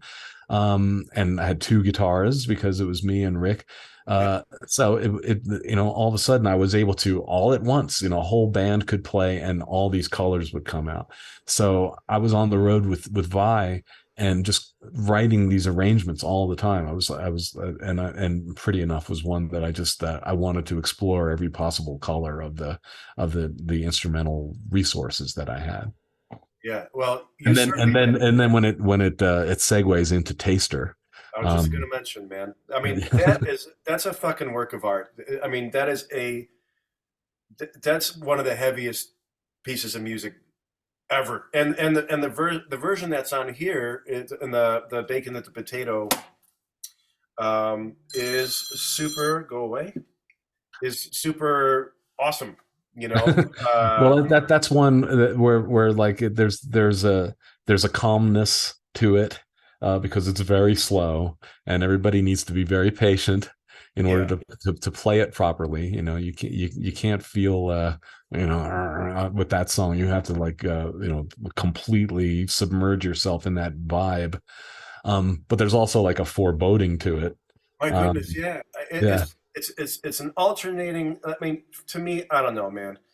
It's kind of got everything. Um, it's kind of got everything. You know, it's it's got a. Um, Let me just put my phone on airport here. It's got this beautiful, but yet sort of like you say, foreboding, but just it's so evocative. Like, and I just can't say enough about it. I'm not going to even try. Listen to Taster; it'll fucking blow you away. And just I can tell the performance was, especially on dancing. The performance, like, I can tell you're really reaching for shit up there, and like it's just there's like little unsteady strings. Maybe you hit the pickup with the string here and there, but it's Right, just uh-huh. there is so much emotion coming from, and it fucking it breaks me up just to talk about it, man. And it really is almost completely live in the studio performance, and I do believe like the whole band is very much of one mind in that. I was blessed to have those players at that time. Is that everyone was there with me, And I so love the idea that you were. I mean, actually, that version of Beer for Dolphins, was sort of the in the back of in my mind when I formed Cycles. I have a couple horns in that. I have a couple keyboard players in that, a percussionist, a drummer. Um, that because I love that big sort of sound, and I like all sorts of layers and things going on, but I don't necessarily like to spend my life doing overdubs. So we did a right. live record, and it was very much in the spirit of that. So I don't Oh, want to keep you for much longer, but I want to hit on a couple other things if that's cool with you. yeah, yeah, yeah. Um, this one, The Universe Will Provide. Um, Mm-hmm. you did this with the Metropole Orchestre, Co de Clute. Yeah, Uh, well, he was the guy who commissioned the piece, and he was the radio producer who he has like stretched my horizons time and time again. He was a friend of Frank Zappa's. He, in fact, just recently issued a book called Frank and Co. about I've his got it. experiences with Frank. Yep. And then when he was dear, he remains a very dear friend of Steve Vai, and they're getting ready to do some more collaborations. Um, but he came out to the Steve Vai tour in the late 90s, and he saw my big stack of manuscripts of the dancing arrangements that I was writing on the road. And he said he saw that stack of manuscripts and got the idea for the Universal. It didn't have a name at that point, but he Yeah. decided then that he needed to make me write for an orchestra, and we kind of eased into it with a project in 2001 that was Nonkertonf Live, where Right. I scored a live performance version of the Nonkertonf album, which was, you know, all myself in the studio, but I had an 11-piece band, which was at that point the 7-piece Beer for Dolphins, and then four additional Dutch musicians supplementing us, and we did a live performance of you know a newly uh, configured Nonkertonf.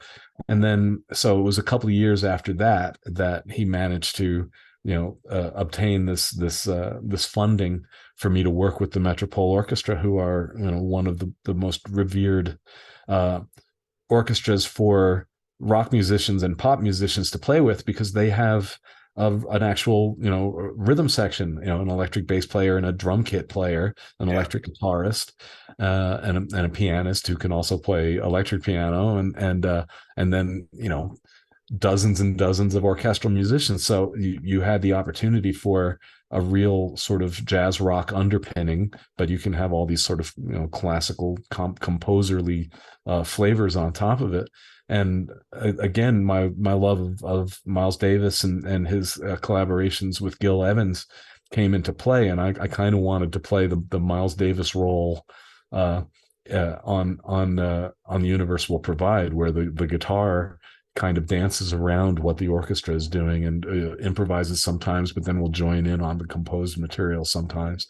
And you know, it was my first attempt at orchestral composition, so I knew it was going to be it was going to be naive. And Chris Opperman helped me tremendously in terms of getting this stuff out of my head and into a scored fashion that all the orchestral players could read. But the idea that I had for that record was that it was going to be a gift from my modern day self to my 8-year-old self. I would visit myself in the past at 8 years old and say, "Hey, you can make up a piece for orchestra and guitar. What would you like to do?" And the result of that gambit was, you know, what the music that I wrote for the Universe Will Provide, and it's still the only opportunity that I've had, because obviously it's you know, financially restricting to work with a large orchestra. And that was a time in the Netherlands where, fortunately, government grants were not in short supply. That you could get funding to do these kind of things. That's not the case there any longer. So I got very lucky with the combination of the timing and this amazing orchestra, and then Co de Clute, Dear Co, who just like who managed to facilitate the whole thing. Yeah. And this special edition comes with this. That's sort Uh, of a making of thing, parallel yeah, universe, with which has a real vibe to itself too. it It's a does. very I mean, unique personality. all of the records that have companions to them, the companions are always a joy to listen to. And Yeah, I'm a fan of Wouldn't Smoke Asleep. That I mean, the whole Wouldn't Smoke album is its own thing. Obviously, my only real acoustically based record, and then I love it. I the adore this record. I mean, you know, I need my glasses, but that tune Bags, I think, oh yeah, yeah, yeah. I mean, Long ago there oh, was. I fucking love that, man. I mean, I just, you know, and then the whole record has this. I think what Andy Partridge said, that it sounds like a record that was carved out of wood, and that's, or something to that degree. Yeah, no, that is what he said, and yeah, And that's beautiful. that's what it feels like to me. And it's got. I mean, I saw this tour. You came out as a 4-piece, I think, and you were playing some sort of weird Middle Eastern. I can't remember what the instrument was, but there were keys on it. You strummed it. Do you know what I'm talking about? It was like a sort of big sort of box, and Oh, the Paloma. yeah, that's what I'm talking about. Yeah, Okay, yeah, that was referred to as the Indian banjo, but it's an unusual instrument for sure. And there's a piece on the bonus disc, on the yeah. special edition that's called Paloma that I wrote and played on that thing. I absolutely. I mean, again, I could spend so much time just talking about the tune Thanksgiving for one thing, but this is a Wood and Smoke. This is essential Keneally, and to me, it's like when I look at this wealth of like solo material that you have. I mean, none of these albums are fucking around. I mean, compositionally, they're brilliant. Performance-wise, they're brilliant. They're all produced impeccably. Um, there's I some have to I fun, really have to I really want to mention Mike Harris in yeah, terms of Wood and Smoke because it's as I signature say sound, right? it's signature sound and mostly acoustic guitars in that record. It really sits apart in my catalog for that, and we were not far from the Taylor Guitars factory, so I was able to like borrow a bunch of instruments. I Oh, had nice. a nice little a flock of guitars sitting around, and and he just captured them so beautifully. The sound of the acoustic on that record, I think, is one reason why that's another album that a lot of people will point to as an album of mine that really connected with them, and it sits alone in the catalog. And it's also one of the ones where I intentionally said I'm going to try to limit my compositional insanity to just like two or three ideas per song. And there's like a couple of there's a piece on there called DNA, which is the Yeah, one thing where I allowed myself a little more free reign to travel. yeah, Most of the songs on that album only have like two or three sections and then they stop. And there's 14 songs on the album, and it comes in at like around 47 minutes, which is again me restraining myself because the Dancing, which was the album before it, was literally 80 minutes long, which is the most yeah. you could get on a CD. And even that was edited. And even that was edited down. I had to cut songs to fit. But Wooden Smoke was designed as a much more restrained, I guess, but I wanted to limit the amount of information because that's what I was craving mentally at the time. I was spending a lot of time just sitting on the floor with my shoes off, playing acoustic guitar, writing these based kind of simple structures, although they're deceptively simple because they're hard to play. But Yeah, I didn't want to like to go dancing off from section to section to section to section like I usually do. It was like A section, B section, maybe a C section, and that's it. And that defines most of that record. And I really like that about it. And also I think that the writing was strong because I was in a place emotionally where I was feeling more settled, and I wanted to express that. And again, I just think Mike Harris captured it perfectly. And the other secret ingredient on that album is a musician in San Diego named Marcelo Radulovich, who had a band in the 80s called Playground Slap. And he was, I always sort of likened him to Prince in terms of his creativity and the fact that he was writing these sort of funk oriented tunes, but with all this crazy attitude and amazing textures. And he was always just like a textural master. So I asked him to provide some atmospheres on that record. So a lot of the kind of spooky sounding stuff that you hear in the background are, electronically generated manipulations of instrumental sounds that Marcelo did in the studio. It was a wonderful collaboration because I would write these almost like folk songs on acoustic guitar and then invite him to provide these textures in the background, and the result of those two things meeting and then Mike Harris engineering it so beautifully is what gives that record its texture, I think. it's a gorgeous record, and I yeah, I always thought that sort of like the the textures were kind of like Brian Eno esque, like because you weren't sure what the hell you were hearing, or Yeah. like you can't identify any sort of instrument. It's just it's a Yeah. sound again, all for Yeah, the sake of. that's Marcelo bringing the Eno, and it could be him generating it with a guitar. It could be him generating it with a sung note that he did. It could be him whistling. There's some stuff, some sounds on that record that are a result of him doing whistles. He came to the apartment that Sarah and I were living in at the time, and he and we went out in the canyon behind our apartment. We had a balcony that overlooked this huge canyon, and in the middle of the night, we went walking down into the canyon, and he had his portable recorder and got some fantastic recordings of frogs. And that's like a big part of the space. After there's a little piece called Boom, and then it leads into the piece Five Legs, and Yeah. then you hear all these frogs, and then you hear a distant train. You just hear a little very distant. If I had included the entire recording, the train came, it was right next to the track. So we had this amazing hi-fi recording of the train going by just a few yards away. It's freaking loud. Wow.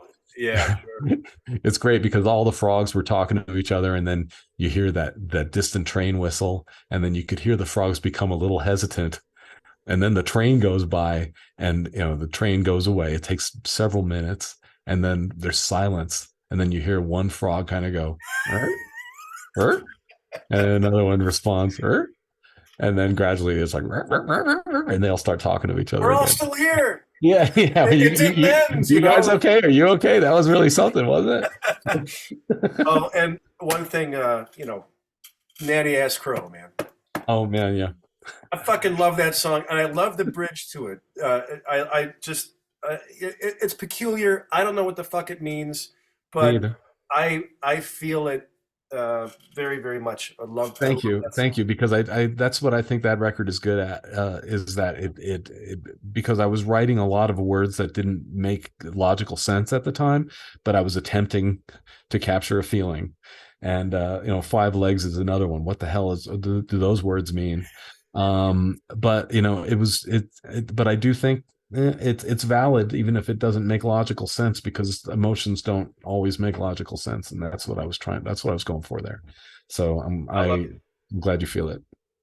it. We referenced this earlier, but this is the Vi piano reductions. But yeah, that was the most terrifying album ever for me, because solo piano. Well, first of all, I just felt, in all my normal solo albums, I'm beholden only to my own creative impulses, and does, like, how weird and insular do I want to get, how outreachy do I want to get. As time has gone on, I've become more aware of the fact that these things I'm doing are actually things that are received by other people, and the artistic gesture isn't completed until somebody else hears it. So I'm more aware of how this stuff comes across. But on this album, obviously, it was Steve's music. Steve asked me to do it. Steve chose the songs. He gave me full reign in terms of how I chose to uh, arrange the pieces. So on some songs, I'm reharmonizing like crazy, and then on other songs, I'm sticking very closely harmonically to what Steve played on the original record. But in every case, it's just one piano, and it's such a naked art form, and it's like there's nowhere to hide. With a distorted guitar, that there are any number of the tricks one can utilize in order to cover up any potential momentary flaws in the performance, but a solo piano does not offer that. So I was very hard on myself, and I did a lot of takes, and a lot of those takes broke down in the middle, and I would like scream with frustration.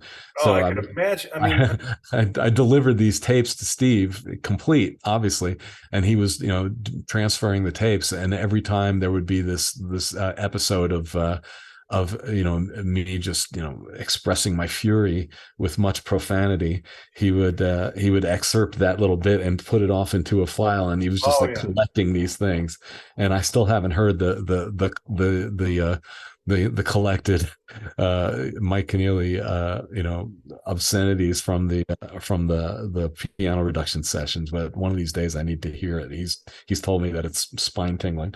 um but I'm very he edited together the album from multiple takes that I did of each song, and he created an amazing album out of it. I mean, I played all that stuff, but when I listen back to it, it's hard for me to believe that I did. Well, And especially the selections like Pig, from Sex and Religion. I mean, I mean, I guess, melodically it makes sense as a tune, but as originally conceived, I mean, I would never in a million years think, oh, there'll be a piano version of this, like a yeah, no, solo classical exactly. piano version. Yeah, I was grateful that when he chose the songs, that he was very uh eclectic in his choices. He didn't just like choose things like Sisters and Touching Tongues that Right. make sense as a solo piano. He chose stuff like Junkie and Pig. Yeah. I love that. I love that. Yeah. Yeah. So it's a really nicely varied program. I think that the fact that it's solo piano demonstrates nicely what a beautiful composer Steve is, how lovely his melodies are, which is a thing that is really sadly overlooked. I mean, Yeah. you're talking about how overlooked my album catalog is. Steve Vai is a guy that millions of people know, millions of people love, and I still think he's underrated as a composer because people focus on his guitar playing, and a lot of people discount him because he is legitimately a guitar hero, which he didn't ask to be, but he is a hero to many guitarists. Um, and to some people, they think that automatically, if you can, play fast, tricky stuff on a guitar, it means you're soulless. Which, Right. as you would say, fuck those guys. Fuck them. Yeah, because Steve has a tremendous soul, and he also has this connection to the cosmos that results in this very mystical music. And that's part of the reason why that album was so hard for me, is because I would literally get overwhelmed just hearing the stuff come out of the piano as I was playing it. It's like that stuff reaches deep down, and so it was hard for me to play and listen to as I was playing it, and it was very frustrating when I would fail technically on a passage because I was like feeling it so deeply. I was like begging, please play it right, please. So I would be very disappointed when I screwed up. But I'm so happy with the result. I recorded that stuff in '98. It came out in 2004. So by the time Steve was done editing together his favorite passages from all of my takes and came up with that album, I was flabbergasted. I was like, man, I was humbled. A lot of people would say they were proud. I was actually humbled to hear it back because it's like the fact that I was in the right place at the right time to deliver that stuff. I feel like it was a gift. So Spent a year in my car, listening to it. I mean, obviously there's a huge tradition of solo piano music, especially in the classical vein. And I wouldn't feel too bad about the edits because, Glenn Gould did the same shit, I like, don't feel, believe me, I do not feel bad about the edit. but No like problem there. the just how you addressed each section. Like, some of the stuff is really spare, almost like two-part invention stuff. And then it gets super dense and super thick and harmonically um, sophisticated. And, Well, there's stuff you can do on a piano that you could never do on a guitar. Certainly a six-string guitar because you got another four notes to play with. So I love those clustery voicings that you can only get on a keyboard. yeah. And I was like, and the first thing I touched was Salamanders in the Sun because that was my favorite Steve song, and I was so glad that he asked me to do that one. And I had so much fun with the reharms on that one. I Oh, really, because it's that melody just lends itself to different harmonic treatments, and I had so much fun with it. it's beautiful, man. And he likes it too because he still plays it, and he did the Metropole Orchestra thing with the whatever infinite sound and vision thing, where he's Oh, got right, right, an right. orchestral version of. Hmm. Pardon me if I'm mispronouncing that. That's okay. A few other Um, things, yeah, and and I'll let you go.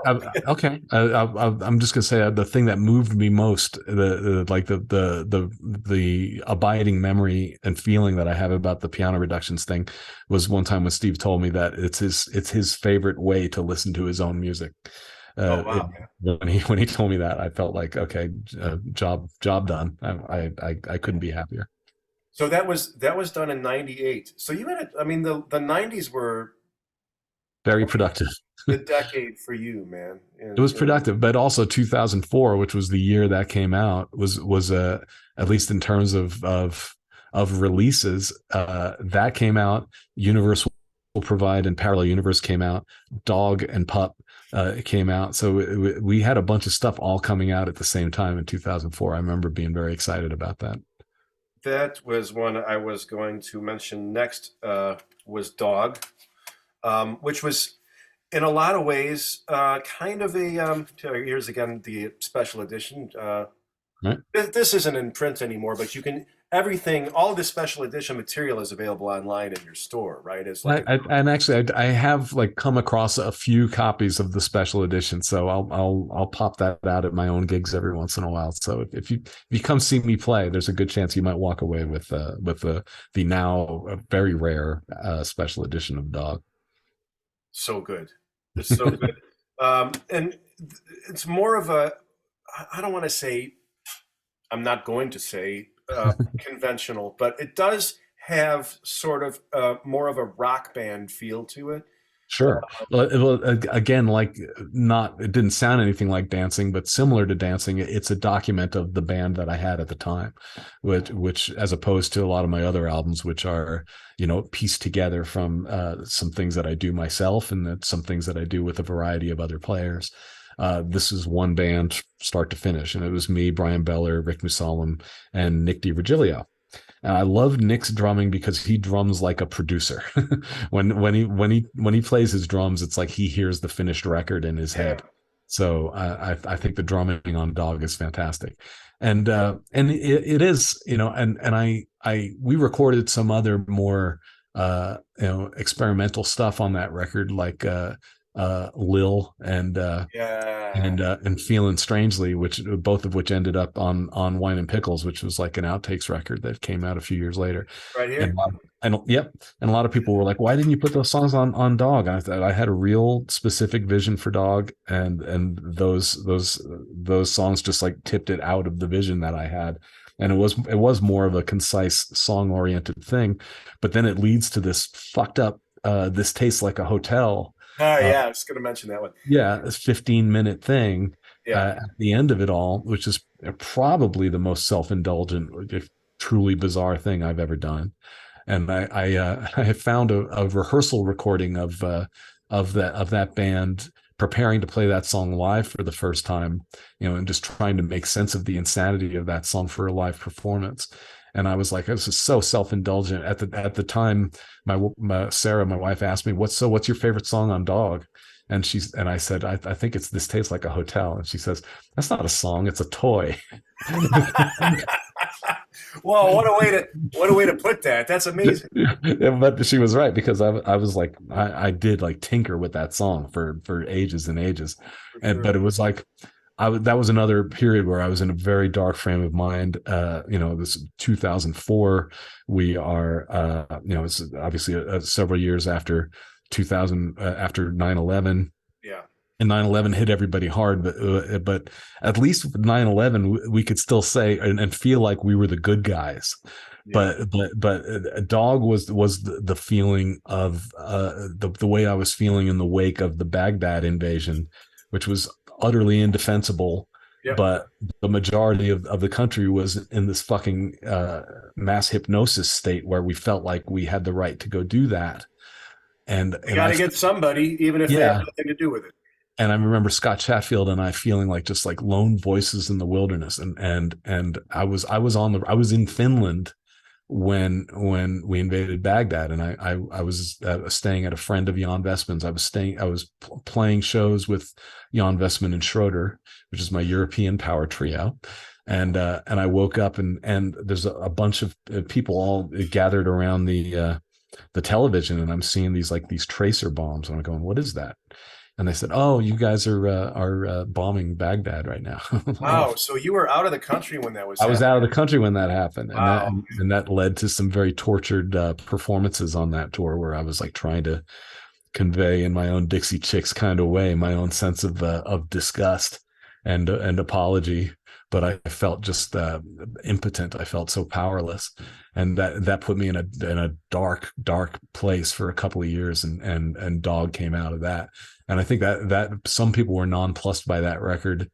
I tried to put it across in the most uh, accessible way that I could, which is why it maybe comes off as a kind of a more conventional rock album. I remember one review at the time, some guy said, "What? So Mike Keneally's trying to make Justin Timberlake albums now?" And I'm Oh, thinking, for fuck's what sake. the fuck? I mean, it's like I don't. Did you make it to This Tastes Like a Hotel? And it's like that was an art statement for me to like start the album with a certain number of more conventionally paced songs. Although it's still weird shit. Bober is a weird song, but Yes. Pride is a Sin was my attempt at doing almost like a Tom Petty type of thing, I love that and song, man. and then Explain is Explain. fantastic. What's Yeah. that? That's me does Dave Matthews, that kind of a hippie acoustic guitar jangle. Um, but they're still good songs, Yeah, Uh, absolutely. and then but the stuff that really grabs me on that record are two songs that I wrote with on an acoustic guitar with a capo at the fifth fret, which are Gravity Grab and Love it. Simple Pleasure. Yeah, yeah, man. Just weird, inscrutable, Gravity Grab is especially, but I love that song. That's probably my favorite song on that one. But then you get Choosing to Drown, which is Yeah. me trying to talk myself out of the pit of despair I was in, with the rocking 17/16 groove. There's stuff on that album to dig into, and then to go from This Tastes Like a Hotel into Panda, which is the like the straight ahead 4/4 blues rocker. Um, Somebody mentioned the other day that was like Revolution 9 going into Good Night, and I was like, oh Yeah. god, yeah, that was great. I like that parallel a lot. It's a great record to revisit. I think, I mean, you know, It's interesting you say that, because of all my records, I find that when I go back and listen to Dog, which I don't do very often, I'm surprised by it, because I do think that there's depths on there that I might be more easily discountable, and hopefully 20 years later it might be easier for people to hear if they come to that record exactly what's going on, as opposed to the way it was received at the time, which I think was a certain amount of confusion in some quarters. well, for me it certainly at first seemed like a bit more straightforward of an affair until you put Pup on, and then that kind of gets, I mean, each of the companion CDs to your special editions are fully formed complete albums unto themselves. Mm-hmm. I try to Especially, make it that way. I really do. I want to reward the people who go the extra mile, because those special editions are the thing that keep the XOAX engine running to the extent that it does. yeah. Um, and so I don't want to make the second disc be just a bunch of trash. I work hard on those special discs. I love them, and so much, obviously so much care and time and consideration goes into them. Okay, so now there's much been made about this. Your collaboration with Andy Partridge. I mean, so much has been said about it that has already been said, but I will say, this is an amazing record Oh, thank you. for the tunes that you wrote that weren't Andy Partridge tunes, because they all seem to be of a piece to me. I really wanted to, because I didn't have a full album's worth of stuff that I wrote with Andy. I really wanted to supplement them in a way that did feel whole, and not like a weird, strange jutting out tangent. I wanted it, and that's a real concise album for me. That's like a 40-minute album, pal. I And love it. there's a typo on the back of the CD. I think it lists the song "Land" as a Keneally Partridge composition, but it's actually that one's actually just me. So the stuff that I wrote on my own on there, which is "Land," and that's why I have no name, Yeah. and some like the little interstitial stuff, the ineffable oomph stuff. Yeah, I really felt that, and some of that was stuff that was actually created a couple of years previously while I was working on Scambot One, which I think we may have to cover that in another conversation, Yeah. all the Scambot stuff.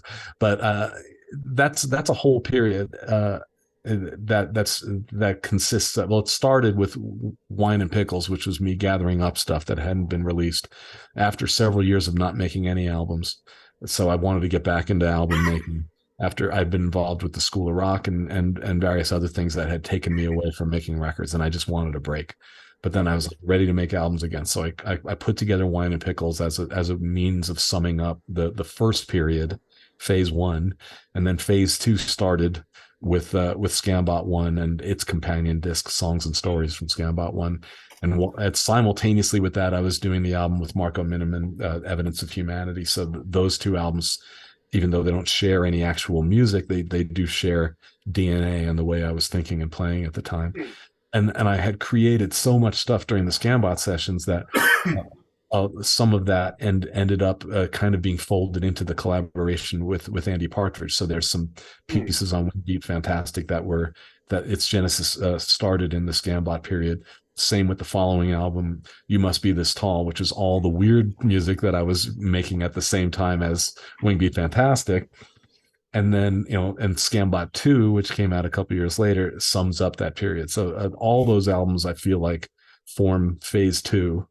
And then the new album, The Thing That Knowledge Can't Eat, is the beginning of phase three. That's because I haven't put out an album in 7 years almost. Yeah, So I man. feel like I'm heading into the next phase of creativity. And while I was working on the new album, I also worked on a shitload of additional material, which will form the next album.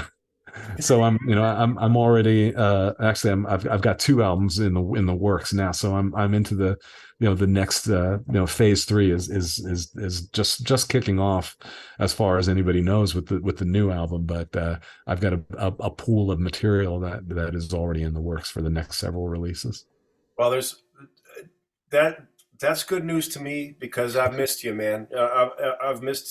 Um, I've missed new Keneally music, but I understand why you stopped, and I respected why you stopped, and Hmm. I didn't feel bad that you were stopping, nor was I nervous that you were through. Right. But I mean, for Christ's sake, I mean, if you go through all these records, they've all got something on them. I mean, they're all masterpieces in their own way. These two, this one we share a drummer, Chris Myers, Right plays on. drums Mhm. on Scambot 2. He Um, kills on that record. The stuff that he does on In the Trees yeah, uh, is, he's is is just unbelievable. he's one of the best drummers on the planet. I mean, without question. We're in another band together called the Bird Brain. Yeah, I just heard about that. We listened to that. We were on tour in October of last year, and that was a feature on our drives. Was checking that out. It's killing, man. Cool. I really like Thank those you. guys. Thank you. Um, But yeah, I when I got to the end of the of Scambot 2 and Inkling, which is the additional album in that package, it really did feel like I could use a break from yeah, making albums, because that whole period where you've got Scambot 1, Songs and Stories, Evidence of Humanity, Wingbeat Fantastic, uh, You Must Be This Tall, Scambot 2, and Inkling. That's like a 6 year period of making all that music, and they kind of all were happening simultaneously, and all the time I was thinking in the back of my head, got to finish the album, got to finish the album. It was always another album that needed finishing. And when we finally got Scambot 2 and Inkling out, I was like, wow, I've basically finally got to the end of this reservoir of material that I've been working on for the last few years. I really would like to chill out. So I took a break from album making, and then it really wasn't until I started Scott Chatfield and I started talking about a retrospective, started talking about like a box set, Oh God. and we wanted to do some. We obviously wanted to include some unreleased material, and so around 2018 2019 I started dipping my toe back into songwriting. I hadn't even written a song by myself for years at that point. So the first song, when I decided I'm going to try and write songs again, was Big Hit Song, which is Yeah. the video that just came out. Yeah, that's the new album. The um new album. I mean, I'm gonna try not to embarrass you too much, man. Like, okay, so Well, a I'm couple. very interested in your perspective because you've just said a lot of very kind things about a lot of those albums, and of course, after a few years of not making an album, there's I don't tend towards anxiety, but I do have a healthy curiosity about how the new music is going to hit people who have been so kind and generous about my music in the past, as you obviously are. Well, I will say this. Well, first, I'll preface it by um, just a few things for the folks that may have gotten this far. I This know. Wingbeat Elastic record. Oh yeah, that was sort of Scott Chatfield's brainchild. He was so enamored of Wing Be Fantastic, and by the way, I haven't explicitly said what an honor it was to be sitting head to head with Andy Partridge writing songs with him, because he was an idol of mine. He I Mine felt too. like he was a real lifeline to quality music in the 80s at a time where I was really looking for something, and I became obsessed with XTC to the exact same extent that I was obsessed with the Beatles as a child. And so I can't even begin to express how significant it was for me to be able to write songs with Andy. I And always felt like "You Kill Me" could belong on None Such. I mean, it sounds like it's yeah, got that yeah, aroma, I guess. yeah. I mean, Andy doesn't perform on Wing Beat Fantastic, but there are certainly times where I felt like I was tasked with with the responsibility of channeling him. And so I listened to some of that stuff, like "You Kill Me," and I do hear him coming through. Yeah, I do too, and it's I know that you've said quite a bit about that. I would recommend it. Both of the records are fantastic. This thing, but this came out in the midst of "You're on the Road" with Joe Satriani. To me, it came out of nowhere. I just saw some sort of YouTube backstage thing where like, "Hey, this is new record." I'm like, "New record? What the fuck?" I had no idea what was going on because I was still kind of digging into Scambot and whatever. But Right. which again, we could, and maybe we will, at some point go into Scambot and that whole thing because that kind of does. Yeah, I mean, I think we've probably already are straining at the limits of audience tolerance, and I do have another interview in 12 minutes. But Oh, for I sure. would, Well, I would be very happy to go deeper into the land of Scambot with you on another occasion. you But must be yeah, this but tall. you must be this tall. That's like a mostly instrumental record. Again, I was working on that material at the same time that I was working on Wing Beat Fantastic, and a lot of those songs I had originally had slotted to appear on Wing Beat Fantastic. When I was trying to figure out what the running order of Wing Beat was going to be, I thought, well, this album is so straight ahead. We need some more left turns. So Cornbread Crumb was going to be on Wing Beat. Kavanaugh was going to be on Wing Beat. And then Yeah, finally, Scott Chatfield just like sat me down and said, just let Wing Beat be this like little pristine, more straight ahead, more pastoral, kind of tending in a wooden smoke kind of direction, but with more up tempo stuff. But not ever getting too crazy. The craziest that Wingbeat gets is Bobo, which is still for me pretty calm. I love that song. Yeah, and then save all the really crazy stuff for another album, and that's what You Must Be This Tall ended up being. And that's kind of an outlier in the catalog. It's not one that gets talked about too much. I like that album a lot. And there's a piece on there called Cornbread Crumb, which we played live a couple of weeks ago at the Beer for Dolphins shows, the Oh short wow. tour we just did. And I have a tremendous affection for that song. But the whole album actually I think is a real interesting little trip. Yeah. Well, for me, the title track was when I my first listen. I was in tears, literally in tears, because I didn't know what to expect. I didn't even know this record was a thing. All this, I Right, was shit. right. I got to get this. Uh-huh. I And love so that. that's I remember that from a kid where there was no internet, so you didn't necessarily know that an album was coming out. right. And then that was the best thing about being a Zappa fan. He was so fucking prolific. So there was always something new coming, and you would go to the store and just all of a sudden there'd be another Zappa record, and Yeah. I love that feeling. So I'm glad I was able to provide that for you. Good Lord. Thank you so much, man. I just want to say a few things about the new one. I mean, I know it was a crazy like idea to try to talk about all of these records like your entire solo career, but I think it's too often overlooked, and I'm fucking sick of it being overlooked. So I I want appreciate that, man. if I can spread this far and wide, I will. The new record, I don't know what this is on the cover. Maybe it's a piece of smoked fish. I don't know what it is. Maybe it's some artifact from. I've never seen it in person, but it's something that that lives on the bedside table of our anonymous by design art director, and I think it was an inspired choice because he just said, when he was presented with the album concept, that he just saw that thing in his bedroom and made that design, and I think it's perfect. And actually, the more I see it, the more I fall in love with it. The thing that knowledge can't eat. Um, I'm going to share a few thoughts on this, and I'll let you go. And I want to thank you for being so generous with your time and really going in depth on some of these records that have like seriously meant the world to me. It like for me, you're the sort of artist that I think I joked once and said that like Keneally's my Elvis. Uh, Keneally is my Beatles. I mean, it's just your music has, it's been 30 years that I've been checking it out, and from the very beginning.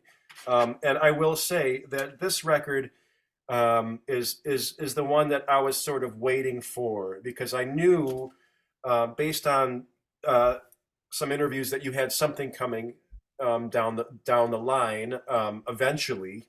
And when it actually came out, and it's not out yet officially. I think it's Well, I mean, we it went up for pre-order like 3 weeks ago, and the wide release is February 24th. That's when it goes to other retailers besides the Keneally store, and it'll hit streaming services and stuff. But we are obviously, you've got yours, so we're already delivering the people that kindly pre-ordered, oh yeah.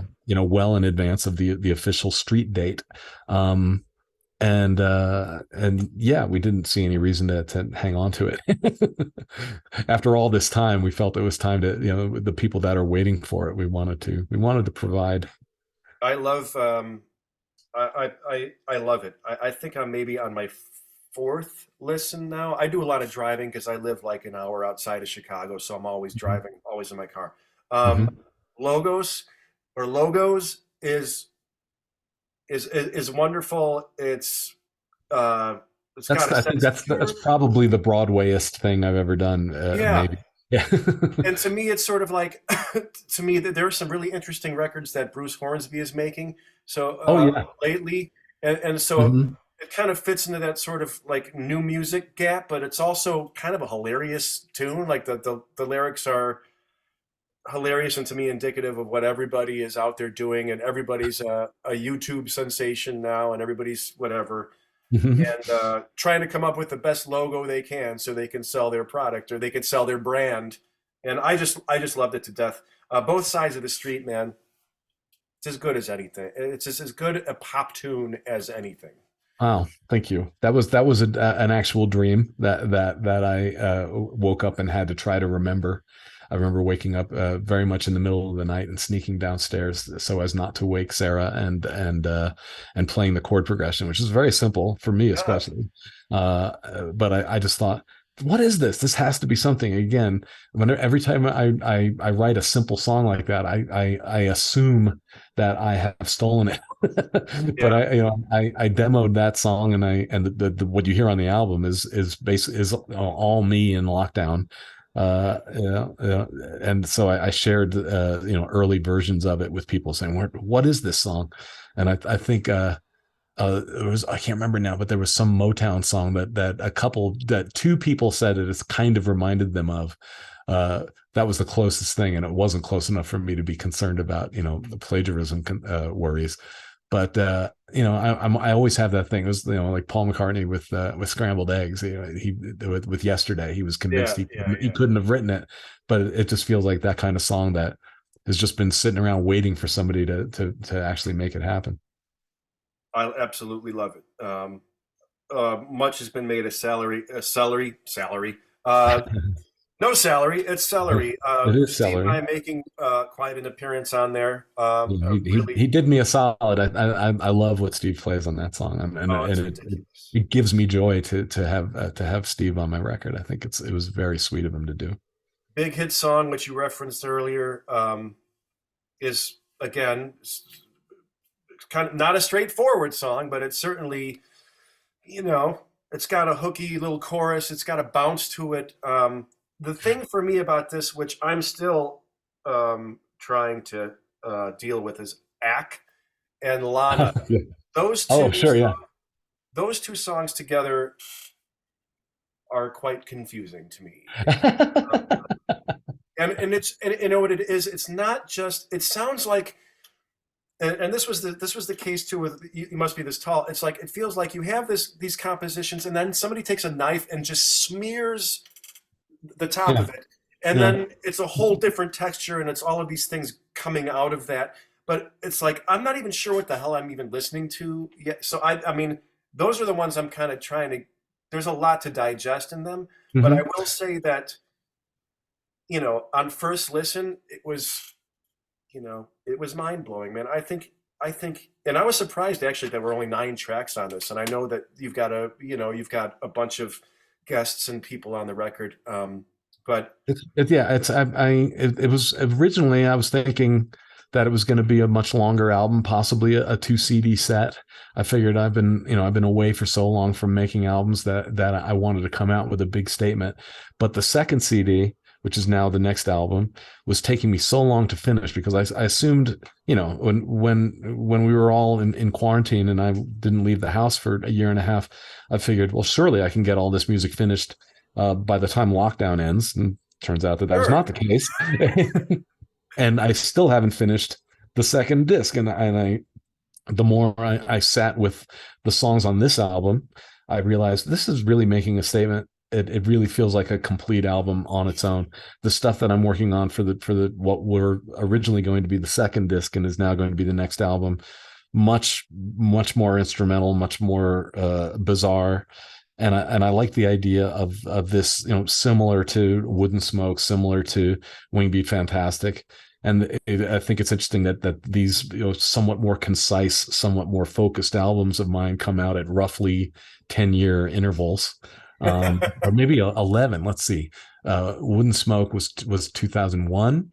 Wing Beat Fantastic was okay. I guess that was no, that was 11 years later. That was 2012. And here we are now 11 years later. So apparently it's every 11 years that I make a 40-ish minute, somewhat concise album. And the rest of the time I completely indulge every fantasy. Well, Um, please but keep yeah. doing it, man. Oh, thank you. Yeah, at this point, I don't see myself stopping. Um, maybe someday we'll have a more Scambot focused conversation. But like I've indicated at various times that maybe Scambot 3, when I finally, because that's intended as a trilogy, when I finally do wrap it up, that maybe that's my last album. So I haven't been in any kind of hurry to do Scambot 3, which a lot of people ask me about. But I sitting here now, I don't know if that's the case necessarily. I don't feel like I should limit myself that way. I do think that Scambot 3 is going to be a much more ambient album, to use a word you just used, than the first two. I see it as painting a picture of sort of an alternate dimension, outer galaxy thing that I haven't quite approached on any of my other albums. So I'm just like forming pictures in my head of what Scambot 3 is going to feel like, and it's going to be a while before I get there. I've got a lot of other stuff to do before that happens. Well, please do. Just it's good to have you back, man. And if Thank anybody you. out there is, I mean, any of these releases, uh, if you're a fan of music, or you're a fan of Esoteria, particularly any of the records we talked about, which is most of them, are out there. They're widely available, and they should be consumed. They should be listened to. Also, Scambot. I didn't mean to gloss over that, but that is a bigger conversation, because it's a huge it's a suite, or I don't even know what the fuck it is. It's like the ring Well, cycle. it's a story, and to really get the full thing out of Scambot, you should read the story that are in the booklets, and each one comes with a companion album that again I put a lot of work into, and I mean, I don't fault you for not being able to go into every album in detail, because there's a lot of albums. Yeah. Uh, so no worries there, man. And I have to run anyway. So Yeah, I know you got to get out of here. Well, Mike, thank you so much for spending some time with me. And my pleasure. Totally if my there's any pleasure. justice in the world, you'll get a flood of new orders. But thank you for being so cool, and thank you for the nice things that you've said. And Well, I mean, really, I do have a tremendous amount of respect for you as an artist and as a player and just a musical force. So that the fact that my stuff is reaching you this way means a lot. So thank you for that. thank you, my man. All right. Keep doing it. Keep doing it. Okay. Mike Keneally, I ladies and promise. I promise. gentlemen. We'll see you soon, man. Thanks Take again. care. Thank you. Talk later. All right, bye bye. Bye bye.